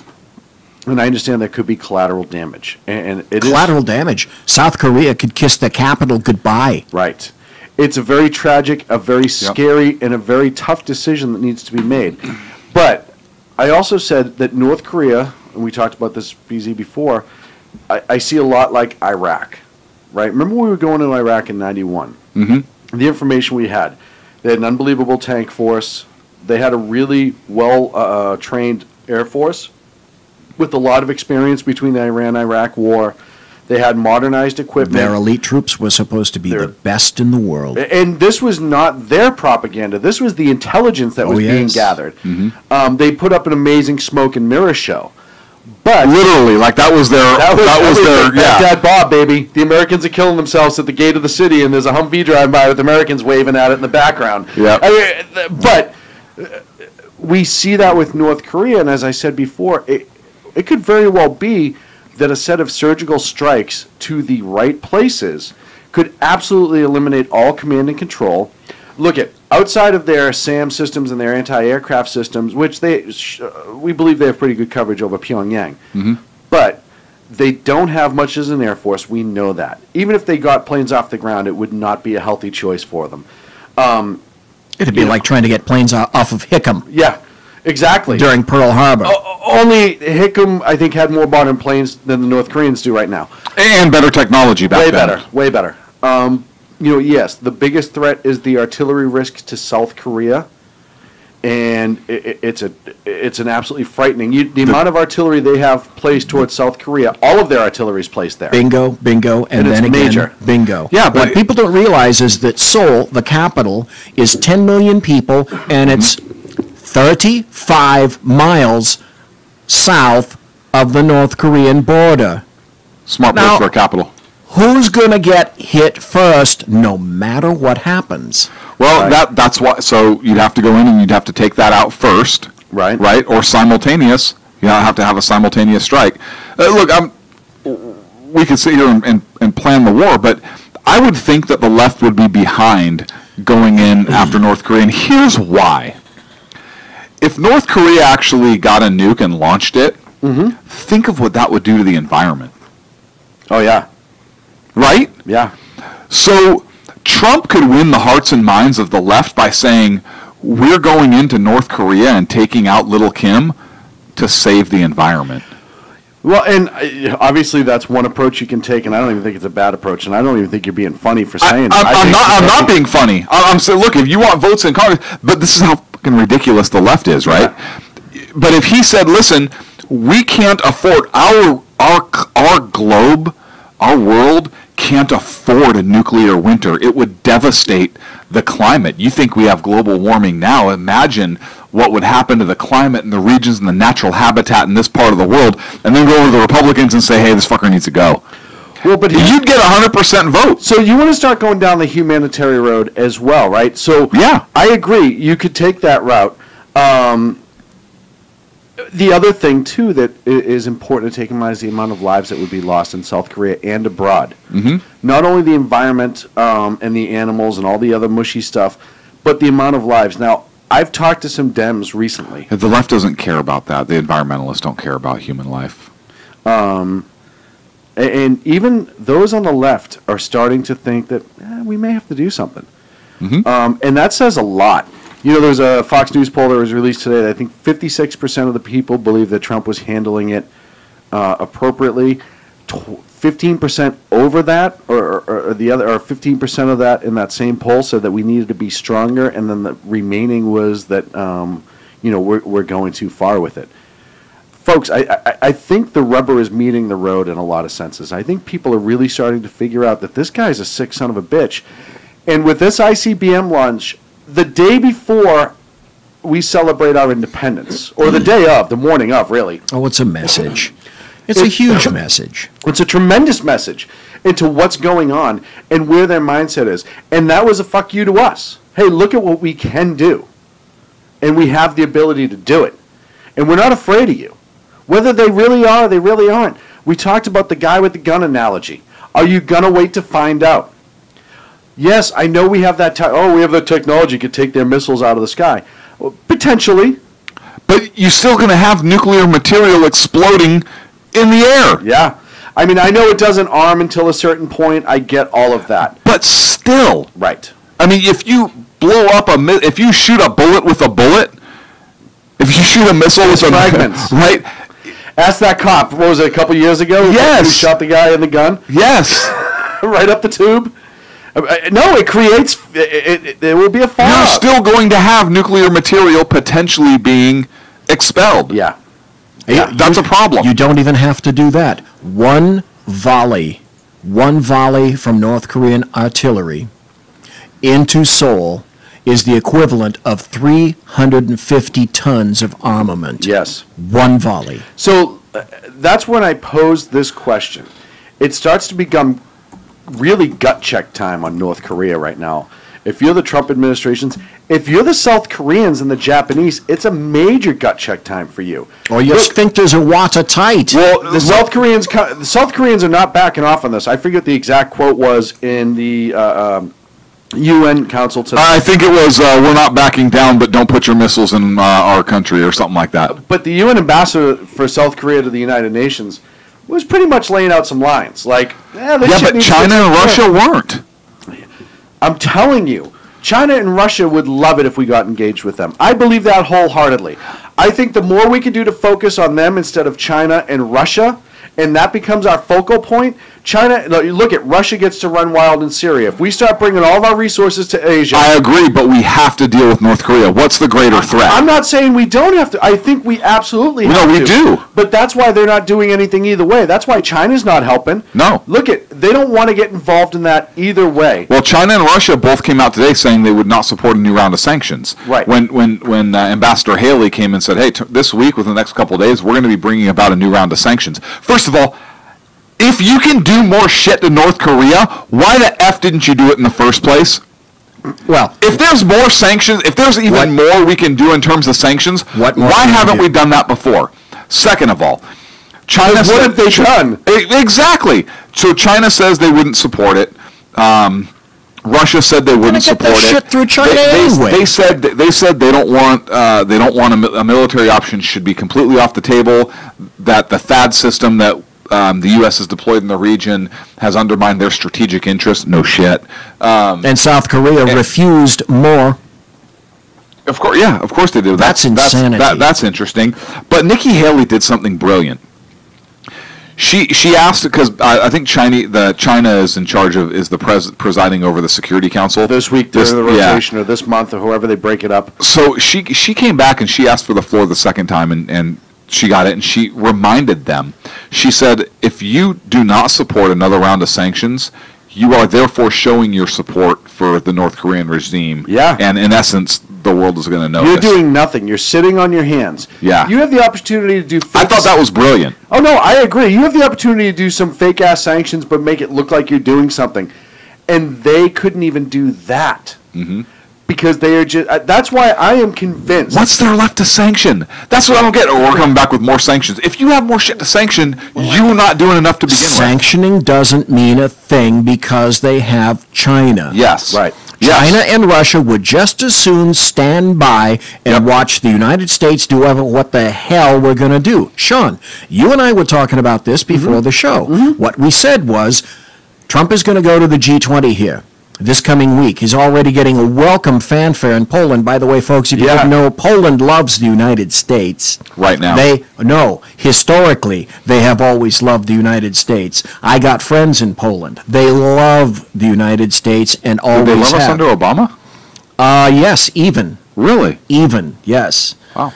In any event, the Soviet Union, the Chinese, they'll stand by, and that's exactly what's going to happen in the G20 summit. The European Union is going to pull out. They're not going to support the United States. Anything that gets done is going to get done by the United States, and we will get no support. None. Right. Here's the interesting thing. There's speculation that President Trump is going to be meeting specifically with Putin. I want to be in that room. I so want to be in that room. Right? Is Putin going to flex for Trump, and Trump's going to say, those muscles are really huge. Now sit down and let's talk business. Putin is not going to like that. Putin is 5'7". Trump is 6'2". Yeah. Putin takes shit like that personally. Yes, he does. But Trump isn't going to back down to Putin. No. There's no way. Right. And I think you're right. Putin's not going to like that, right? He's physically, height-wise, he'd be intimidated by Trump, or at least not like it. He's not intimidated by anybody. Well, he doesn't like the optics of it, right? Right. Because now in the pictures, Trump's he wears lifts. Yep. We already know that. So, I love it. And now you have Trump, who's not going to take any crap. I love it when little guys try to seem big in any chance that they get. It's truth. So adorable. Trump's we all know that little guy. We do, but let's be fair. The hardest fights you've ever had in your life. Yeah, but big yoked out dudes or small scrawny little dudes. 10 out of 2. I had 2 that were really, really for little guys. Okay. I just love how they try to flex all the time. Bare-chested white guys on I'm crank. such this tough guy, and I'm going to stand tall and blah, blah. Yeah, cut the shit. Go on, sorry. So anyways, I want to be in that. First of all, is the left going to spin that like I see they're talking about the election? First of all, I'm going to say, yeah, of course they're going to say that. Second of all, I'm very interested to see, not necessarily what is said by President Trump and by President Putin when they come out of this meeting or after the G20 summit. I'm more interested in actions.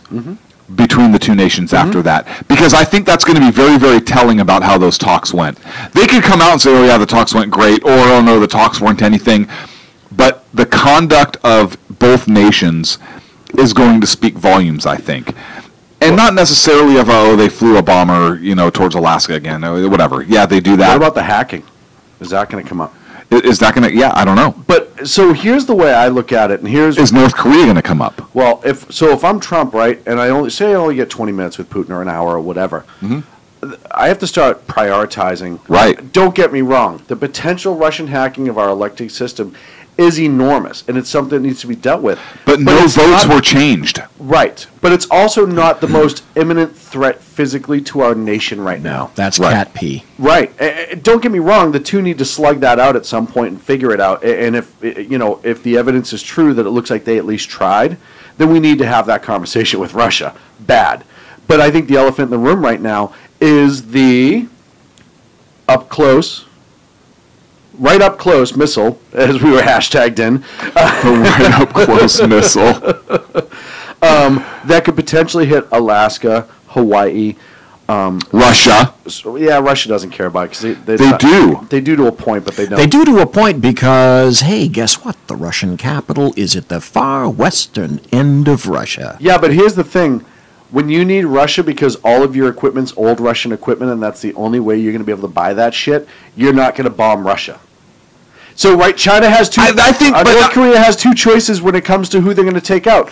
Or who they're not going to take out. You have China, who remanufactures a lot of the old Russian Soviet equipment, and then you have the original maker themselves, including all the Slavic and Baltic states over there that you could potentially buy from. But we just talked about how batshit crazy Little Kim is. Look, batshit crazy is not stupid. Look, Hitler opened a two-front war that ultimately led to the demise of his Reich.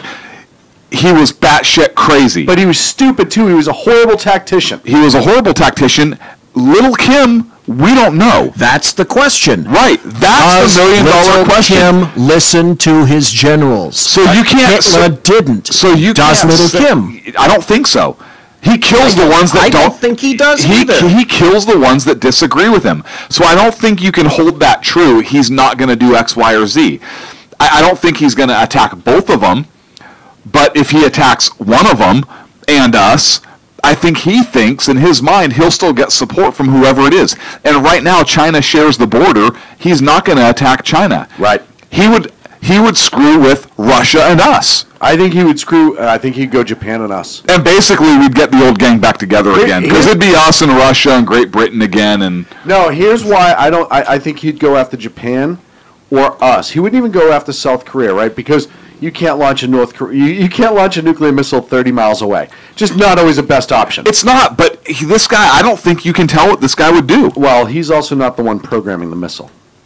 All of that, so we can all agree that he doesn't have 550 of these missiles laying around, right? He's got a very limited supply. The super bad flyer. The super bad flyer. The oh-wee boom. Bang ding ow. Bang ding ow. She bang. We too low. Something wrong.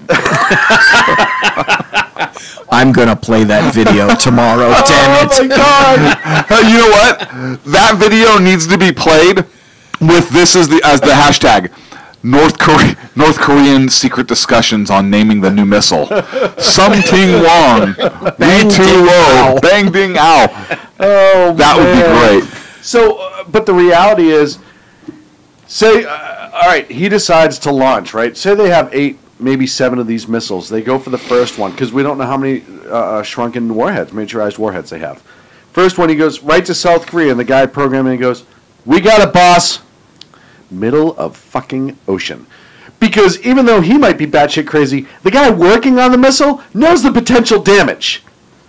And it could go rogue. And maybe you'll get to a second or a third, but once that first missile comes up, it's going to be game on from us. You know what I mean? Not if they call it a test. We'll know if it's a test. The trajectory right away. Right?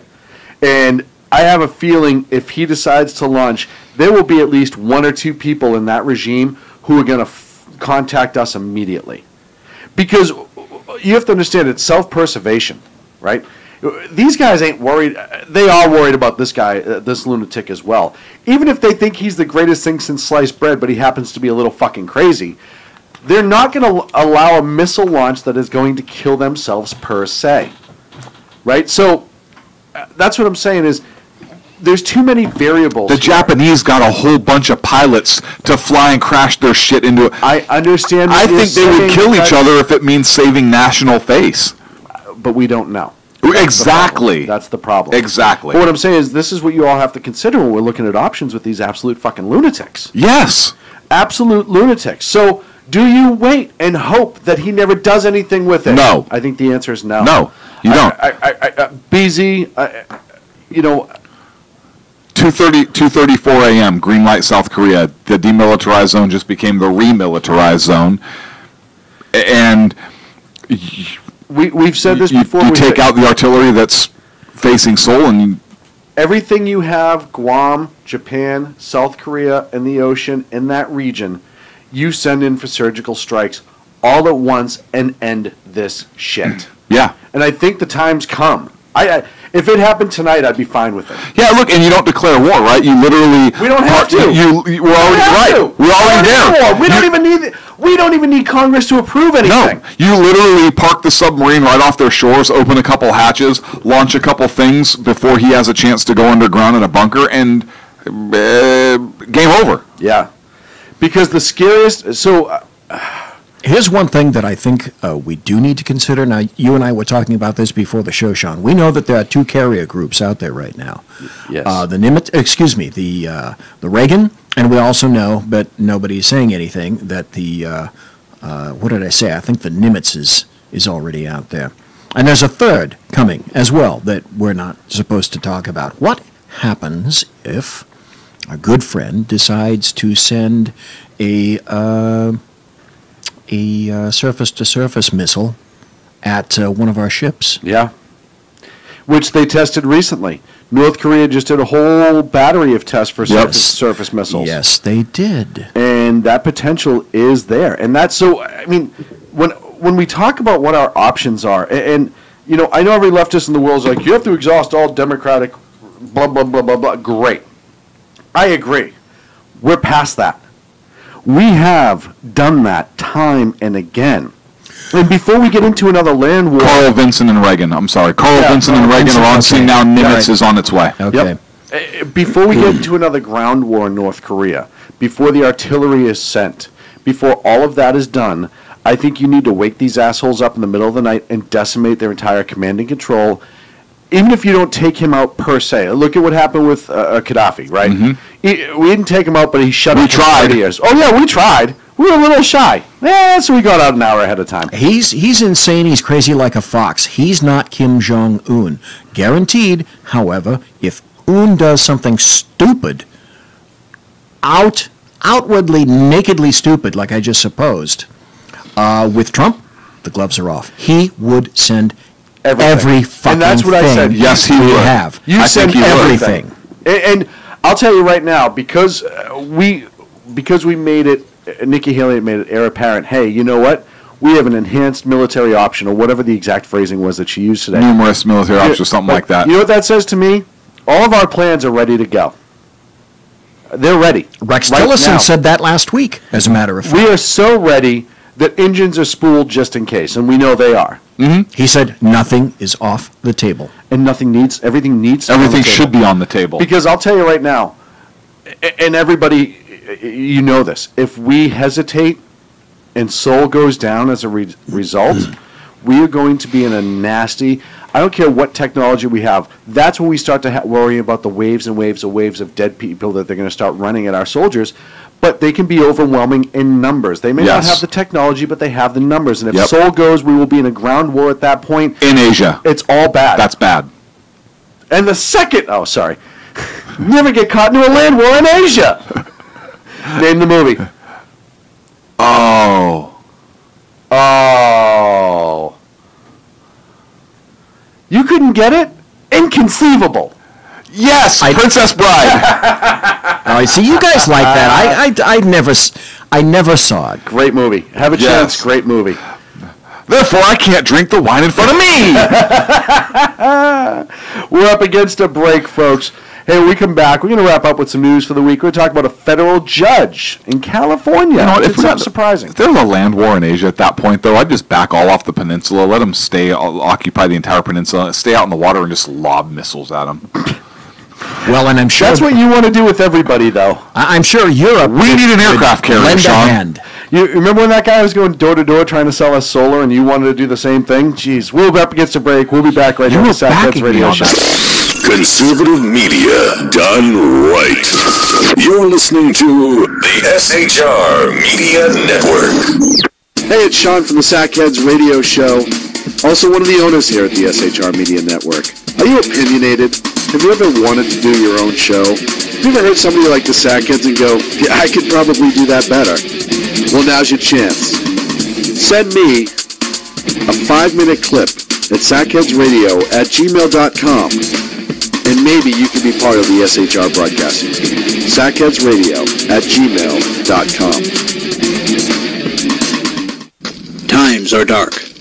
The people are misled by corrupt politicians, lied to by establishment media, and deceived by the false messages of Islam. A nation looking for direction needs a guide. It needs a man with a cane. I'm Dave Milner. Join me on Spreaker, SHR Media, Pundit Press Radio, and YouTube through the SHR Media page for a different kind of commentary on the unpleasant blind guy. Because the truth is not always pleasant. Hey, this is Mim from Freedom Fest, the world's largest gathering of free minds. Join your friends from SHR Media at the beautiful Paris Resort in Las Vegas, Nevada, July 19th through the 22nd for 3 amazing days of liberty-oriented discussion, investment advice, and the Anthem Film Festival. It's our big 10th anniversary, featuring keynote speaker William Shatner and Freedom Fest favorites, including Steve Forbes, Jim Rogers, Lee Edwards, David Boaz, Doug Casey, Dinesh D'Souza, John Stossel, Lisa Kennedy, Grover Norquist, Peter Schiff, and many more. Don't miss out. Register at freedomfest.com for $100 off the regular registration rate when you use the all-caps code SHR Media. The bloviating Zeppelin. He's big-footed enough radio shows to last a lifetime, courtesy of Sean, Clint, Ken, and Jersey Joe. Now it's time for him to waddle on his own 2 feet via the glorious SHR Media. Gird thy loins for the bloviating Zeppelin's Berserk Bobcat Saloon, coming soon to ossicles near you. Excelsior. Conservative media done right. You're listening to the SHR Media Network.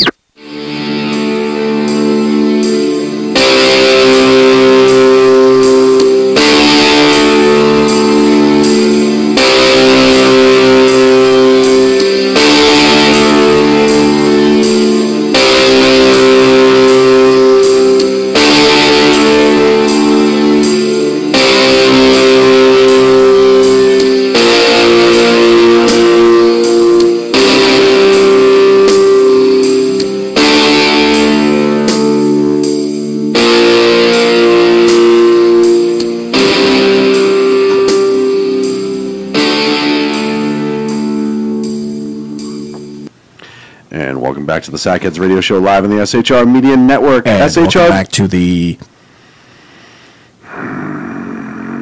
Clint Sackheads Radio Show on the SHR Media Network. Perfect. www.shrmedia.com. That is our website. Make sure you follow us on YouTube and Spreaker. Please like, follow, and share everything you can. Check out Freedom Fest. I have a Ouija board app. You do have a Ouija board. And I just got something sent to me from the other side. Really? In relation, this is dedicated to Sean. To Sean for calling me a big nose. That was, I don't know what. That's literally what just came in right now. You know, thank goodness for the other side. I'll tell you what. At least you have friends, right? Right. Not many, but you have some friends, and just 1 or 2. I appreciate that. Yeah. I appreciate that. BZ, your segment, sir. We're going to talk about the federal judge who did something absolutely mind-boggling and surprising. Oh, wow. Yeah, no, in a good way. Wow. BZ? This is like the last thing that I would have expected, certainly in California, and certainly from the federal courts.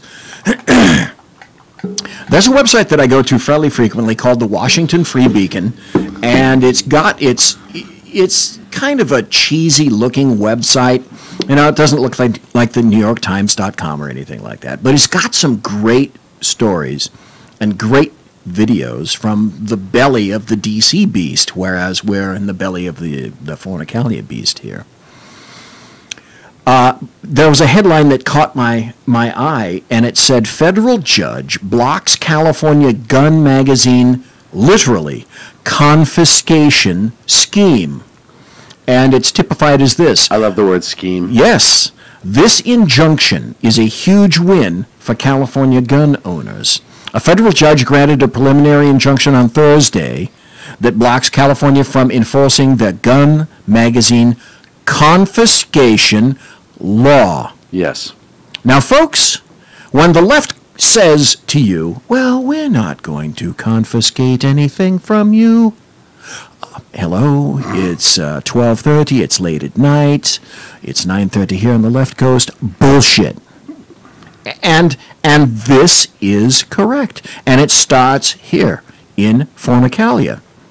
U.S. District Judge Roger Benitez said in his ruling that the law which would make it illegal to possess any gun magazine capable of holding more than 10 rounds of ammunition likely violates the Second Amendment rights of the plaintiffs in the case.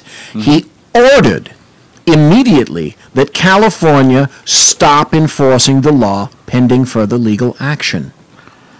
So I am astounded. So you can own high cap mags in California right now? Well, as long as they were before the ban. So if you had already owned them when the ban went into effect, what was it, 8 years ago, whenever they did the high cap ban? If you had already previously owned those magazines that the people... So it doesn't say the outright ban violates the Second Amendment. As we know, the newest law that they passed, even if you owned it pre-ban, you had to turn them in. Right. Or destroy them and provide evidence that you destroyed them. Yes, good luck with that. Now... here's a picture. Now... it has changed. Yeah, exactly. Now, this judge is saying, hey, you can't do that because you're stripping somebody's personal property away from them and violating the Second Amendment. And you're not compensating them for taking that property away from them. But if they're saying, and it violates the Second Amendment, if a high cap ban, mag ban violates the Second Amendment... So now you have to destroy it all the way around. That's my point. It gets appealed up to the Supreme Court, right? Because this will get the Ninth will rule on it, and they'll say, blah, blah, blah, blah, right, bullshit, so bullshit, you bullshit. file the appeal and you kick it up. Yep. And now you have California being the basis for the entire nation for bans against high cap magazines. Yep. Stick it up your ass, boys. Well, here's the interesting part. That judge, Benitez, went on to say that if the California law was allowed to stand, it would adversely affect millions of California gun owners. Yeah. And this is exactly what he wrote. He said, if this injunction does not issue, hundreds of thousands, if not millions of otherwise law-abiding citizens will have an untenable choice, become an outlaw or dispossess oneself of lawfully acquired property. That is a choice they should not have to make, not on this record. Astounding. Again, absolutely astounding. Now, step back. Think about this for a second.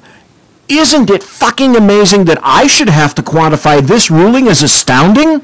Yes. Yes. Yes. Yes. So that's the sad part. This is logic. This is common sense. This is going back to the Bill of Rights. Yes. And that I would have to say, I'm gobsmacked that a judge ruled in favor of laws is again, that's in and of itself. It's so sad when we have to get excited about it. And that's the case. That's exactly what's happened. We're getting excited that somebody's actually following the law of the land. But step back.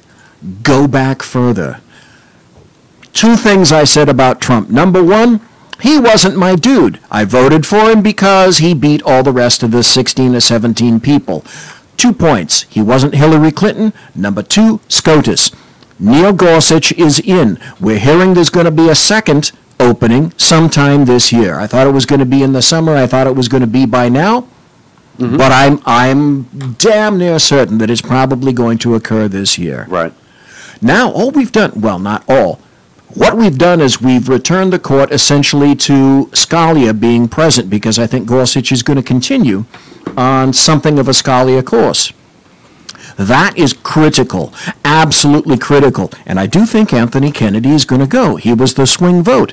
Oh my God. Now if Trump gets 2 nominees and installs them successfully, which if we keep the Senate, we can do, I firmly believe that we're going to get a 3rd opening before 2018, before 2020 rather. Well, and so how long do appeals take to get to the Supreme Court? Usually, what, about a year and a half, 2 years?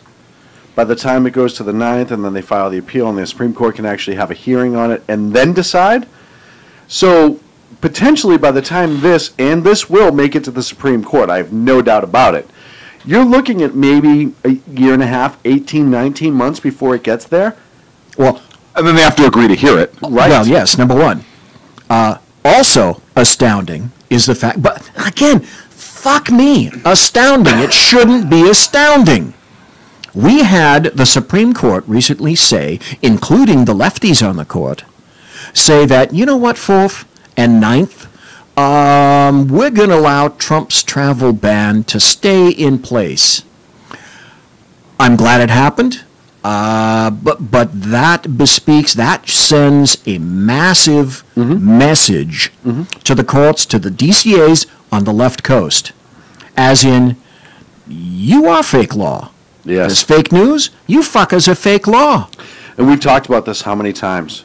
Now that's with Gorsuch. Imagine what the outcome would be in a new case like this, coming up to the Supreme Court with a second SCOTUS installation successfully installed from Trump. Yeah.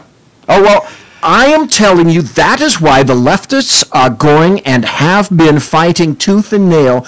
They realize on everything completely how important a SCOTUS nominee really is. So, and they pulled the trigger too early. So July 3rd, and this is from a website called TPM, NPR told, let's see, Justice Kennedy told 2018 clerk applicants he has considered retirement.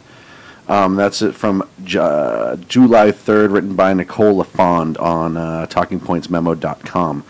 So, yeah, it's not far away. That's the amazing part about all of this. Look, we've talked time and again about the courts, especially the big leftist courts, right? D.C., New York, the 9th. They need to be douched. They need to be cleaned out. And if we can't clean out the courts individually... They have been douched. Well, they need to be undouched. Packed with them. They need to be undouched. They need to be dedouched. Dedouched. Then you need to have a Supreme Court that's going to overturn their bullshit and actually do it the right way. And I go back to the San Diego case with the Second Amendment about being a right-to-issue state. If we had one more vote, that was even if they were a moderate, that vote would have been heard by that case would have been heard by the Supreme Court.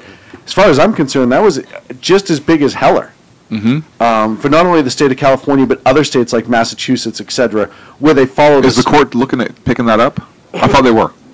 They were looking at it, but they should have just held the. They should have just already heard it, because it's a no-brainer. You're having a entity, and I live in a county where my sheriff who issues CCWs in my county is actually named in this case as well as a secondary defendant, where you're having them who aren't issuing for any real reason. And that's the amazing part. And I've talked to people with my local sheriff who work for him who said, yeah, unless you donate to his campaign or you carry an assload of money in circles around his county, you're not getting one. I have an easy fix to this. All Republicans on Capitol Hill, I have such an easy fix to this. Get it done. Easier than that. Pass a bill, House, Senate, I don't care. Pass a bill saying, you know what? Congress reaffirms that the Second Amendment to the United States Constitution is an individual right, and it is a federal crime if any state enacts a law contrary to the Second Amendment as an individual right to include X, Y, and Z, sign it by the president, and it's a wrap. Never happened. They can't even take care of sanctuary cities. Well, that's my point. Right. So or constitutional amendment. How many or simply reaffirm the Second Amendment, rewrite the Second Amendment as an individual. Look, we know people can't effing understand plain English. They can't say the right of a free state, meaning state of being, not state of the frickin' you live in. Or how about this? And just say it's the right of the individual shall not be infringed. Reword it, pass it, and it's a done deal. Just like discipline. Don't you push discipline down to the lowest possible level? Yes. Yes, you do. How about this? How about a bunch of sergeants like I was who come across and tell their troops when they see a law-abiding citizen, because you know who they are when you run them through records, and they have a, quote, high-cap mag, and you go, nice. Here it is. Bye. See you later. Well, the problem is BZ, you know as well as I do, so much has changed in that field that if any one of your officers says, hey, we were supposed to do this, and the sergeant told me no, and I'm going to go tell a lieutenant, now you have... You don't want to know half the crap I told my troops. No, I understand that, but let's end that. Let's not even make that part of the conversation anymore. Nobody should be in that situation to say, oh, wait a second, I personally disagree with this, but I took an oath to uphold the law. Oh, my gosh, what do I do? Particularly with the scrutiny law enforcement's under today. Take it completely out of the equation. Officers shouldn't be in that position to begin with. No disagreement here at all. None. On the other hand, point well taken, Sean, because we watched Berkeley PD and UCD Berkeley cops sit back as violence was occurring directly in front of their fucking faces in Berkeley, and they were given a stand-down order no matter what anyone says. They were given a stand-down order, and I watched supervisors with stripes on their sleeves do nothing. Nothing whatsoever. Nothing. And like I said, that's what it starts to come down to. So you don't have to start fixing all these different procedures. You fix the wording in such a way that nobody can ever argue it Easy. again. This is a federal issue. The states have no jurisdiction over it. 10th Amendment specifically says that. It's a federal issue. Go F yourself. All state laws related to firearms are null and void per the Second Amendment of the Constitution. Boom. It's a done deal. Except that leftists love states' rights now. All of a sudden, it's a big deal. Isn't that? But read the look. What is states' rights though? Right? It is the states have the power to do things that are not specifically covered by the federal government, nor specifically prohibited by the Constitution. The Second Amendment is addressed in the Constitution. It is not a state issue. Right. It is a federal issue. Therefore, depending on what the judges say. Well, but that's the problem. You change the language, and the judges have no right to say anything. Of course, it's bullshit. Exactly. And then, and then what happens too is you can turn around and now you make all federal any firearm violation at all. It's all federal. And you start looking at federal time for these fuckers who are in violation. Because at that point, the line is drawn so clearly. Or, hey, you know what? Redo the Second Amendment and say states have the authority, because states don't have rights, states have the authority to limit felons from owning firearms, from mentally ill from firearms, if you really want to go down that road. But otherwise, it's a federal fucking issue. But you also have to understand, too, when we start talking about 10th Amendment, the state has the right to issue you more rights. You can be given... You can't be given rights. Rights are natural. Right. But they can create laws that restrict less. Yes. But they cannot create laws that restrict more than the Constitution allows. Not for constitutional stuff, right. And that's what everybody seems to forget. So, and I know the argument's always made... And the left is right now, the ambulance-chasing hack is losing his mind. Honey, get my magnets.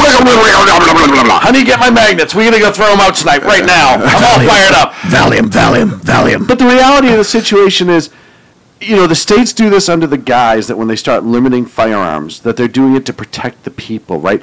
Oh, we're protecting the people with these. But the reality is No, you're not.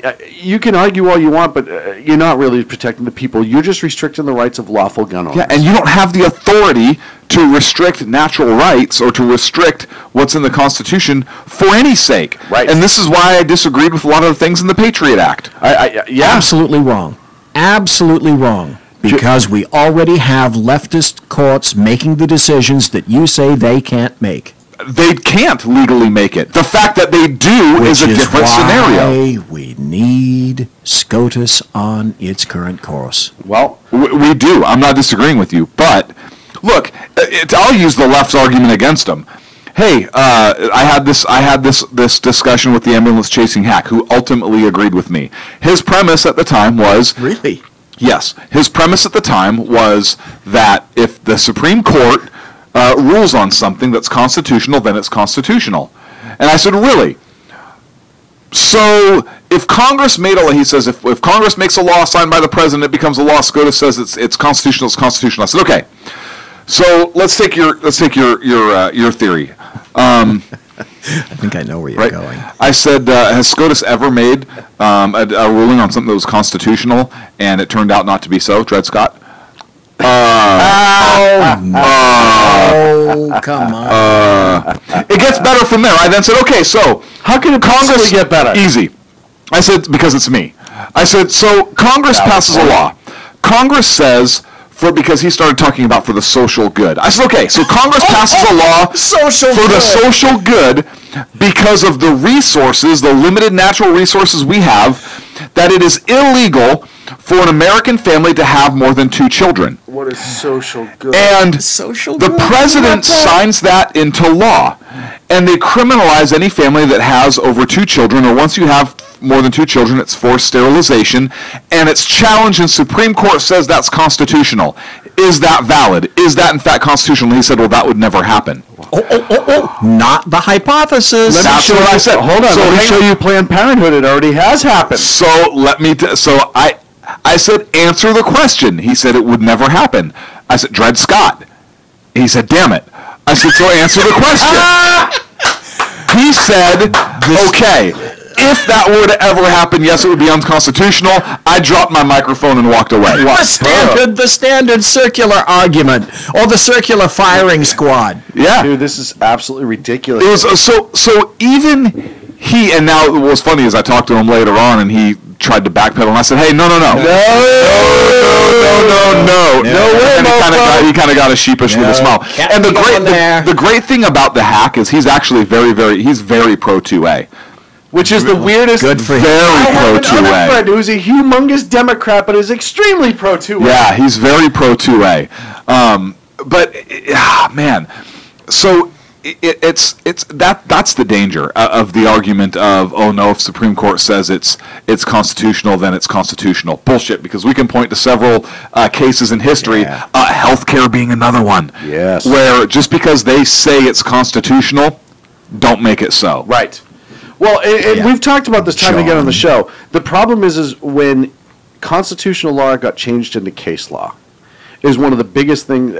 Yeah, we've talked about it. That I think is the biggest atrocities that's ever happened, because now instead of deciding specifically about the Constitution, you start going into the case and X, Y, and Z. And anyone who's dealt with law enforcement, you know what a slippery slope this is. Yeah. Because now you are micromanaging the individual action. I'm sorry. Why? I can't tell you on the air. Okay. You said slippery slope, and I pictured. I knew what it was. I pictured Kim Jong-un on a slip and slide. Yeah. How many people know what a slip and slide is, though? We need that T-shirt.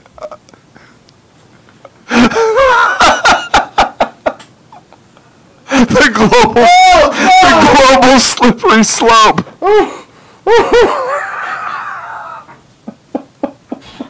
BZ's looking at us like we freaking lost it. This Sackhead moment brought to you by Sackhead Clint. I want to thank you. Oh, my God. I don't even remember where I was going. I'm sorry. You'll have to tell me later. Yeah. I gotta put my headphones back on. Holy shit. Oh, hashtag. No. right when we got into case law, you're now starting to dissect literally every third or fourth law action and turning it into a law versus deciding on the law itself. And you look at how many times it's come back to bite people in the ass, where it's like, all of a sudden, this is the case law on this, and it can't be changed because this one person did this. Yeah. And it's like, no, we're just going to decide if it's constitutional or not. We're not going to tell you why. That's one of the things that I should do. Nope, this was constitutional, this wasn't. This specific case gets tossed. Mm-hmm. But you know the ground rules, and that's what we live by. Mm-hmm. But we've gone into this case law where the manipulation of it is absolutely incredible. You can't stop. That's my favorite part about this. Dude, I have an image in my brain. I have an image in my brain. Like just a cheesy, over-the-top, single-piece, spaghetti strap swimsuit. Oh, yeah. Oh, yeah. No, like one of the jumpers. Yes! What, like one of the jumpers? Yeah. Oh, yeah, with the sandals and like the fishing hat with the sunglasses, and he's just running for the slip and slide. Oh, yeah, no, I'm already there. I'm already there. Oh, this is horrific. This is what makes it great.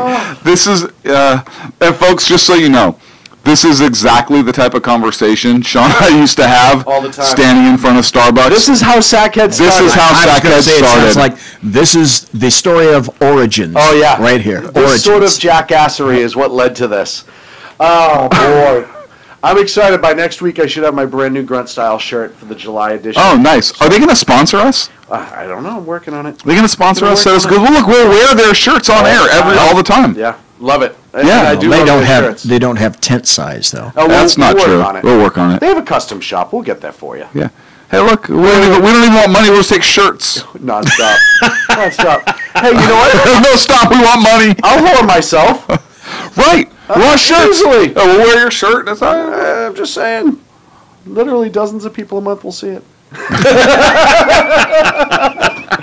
Oh, man. Hey, I want to thank everyone who was in the chat room tonight.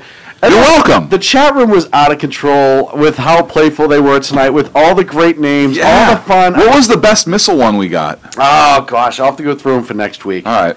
But the... and the van pictures. The van pictures all over Twitter. If you hashtag free candy, you'll see them. There's a whole bunch of them there.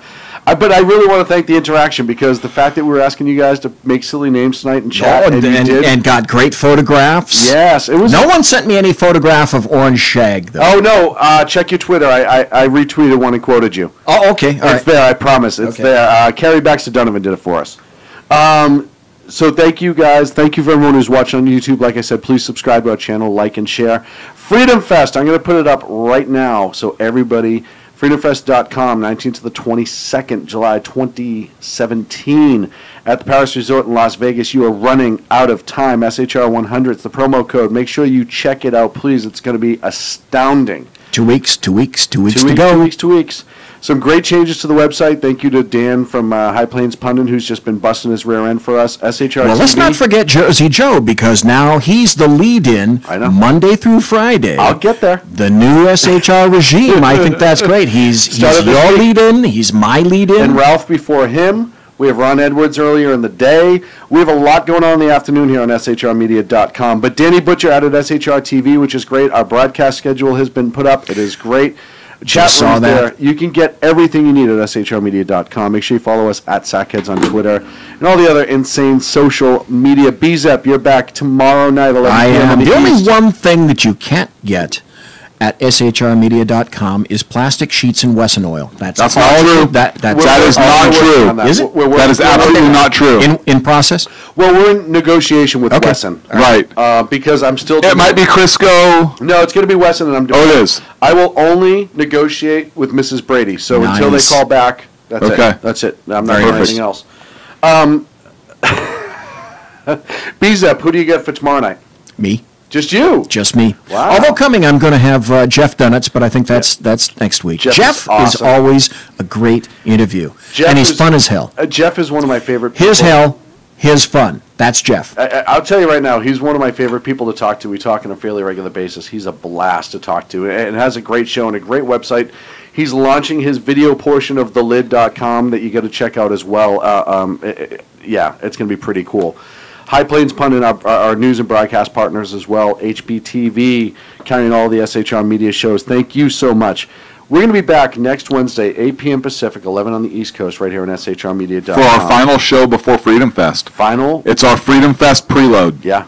Yeah, we will load up Freedom Fest. My We're going to spend a lot of time on Freedom Fest, going through what the schedule is, going through all that stuff, just really getting it laid out. And I want to say, come on out. Flights are still pretty reasonable. If you're in the area, if you're in the area, stop by, come say hi to us, come see us. Yeah. Give us a shout, come to Freedom Fest. Yeah, if you're in It's Las a Vegas to great go see show. the Pawn Stars guy, to go see their shop and whatnot, hey, drop by Freedom Fest. Yeah, come on. It's SHR100, your promo code. You got to get it now. We'll see you next week, folks. Thank you for hanging out with us. Make sure you check out everybody here on SHRmedia.com. Thank you so much. We will talk to you soon. The best late-night conservative talk show in America, Sackheads Radio.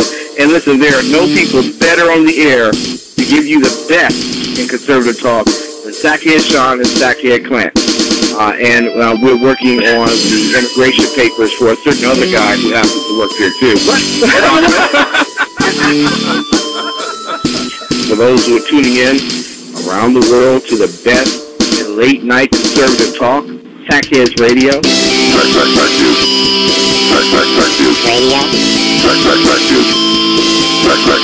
Radio.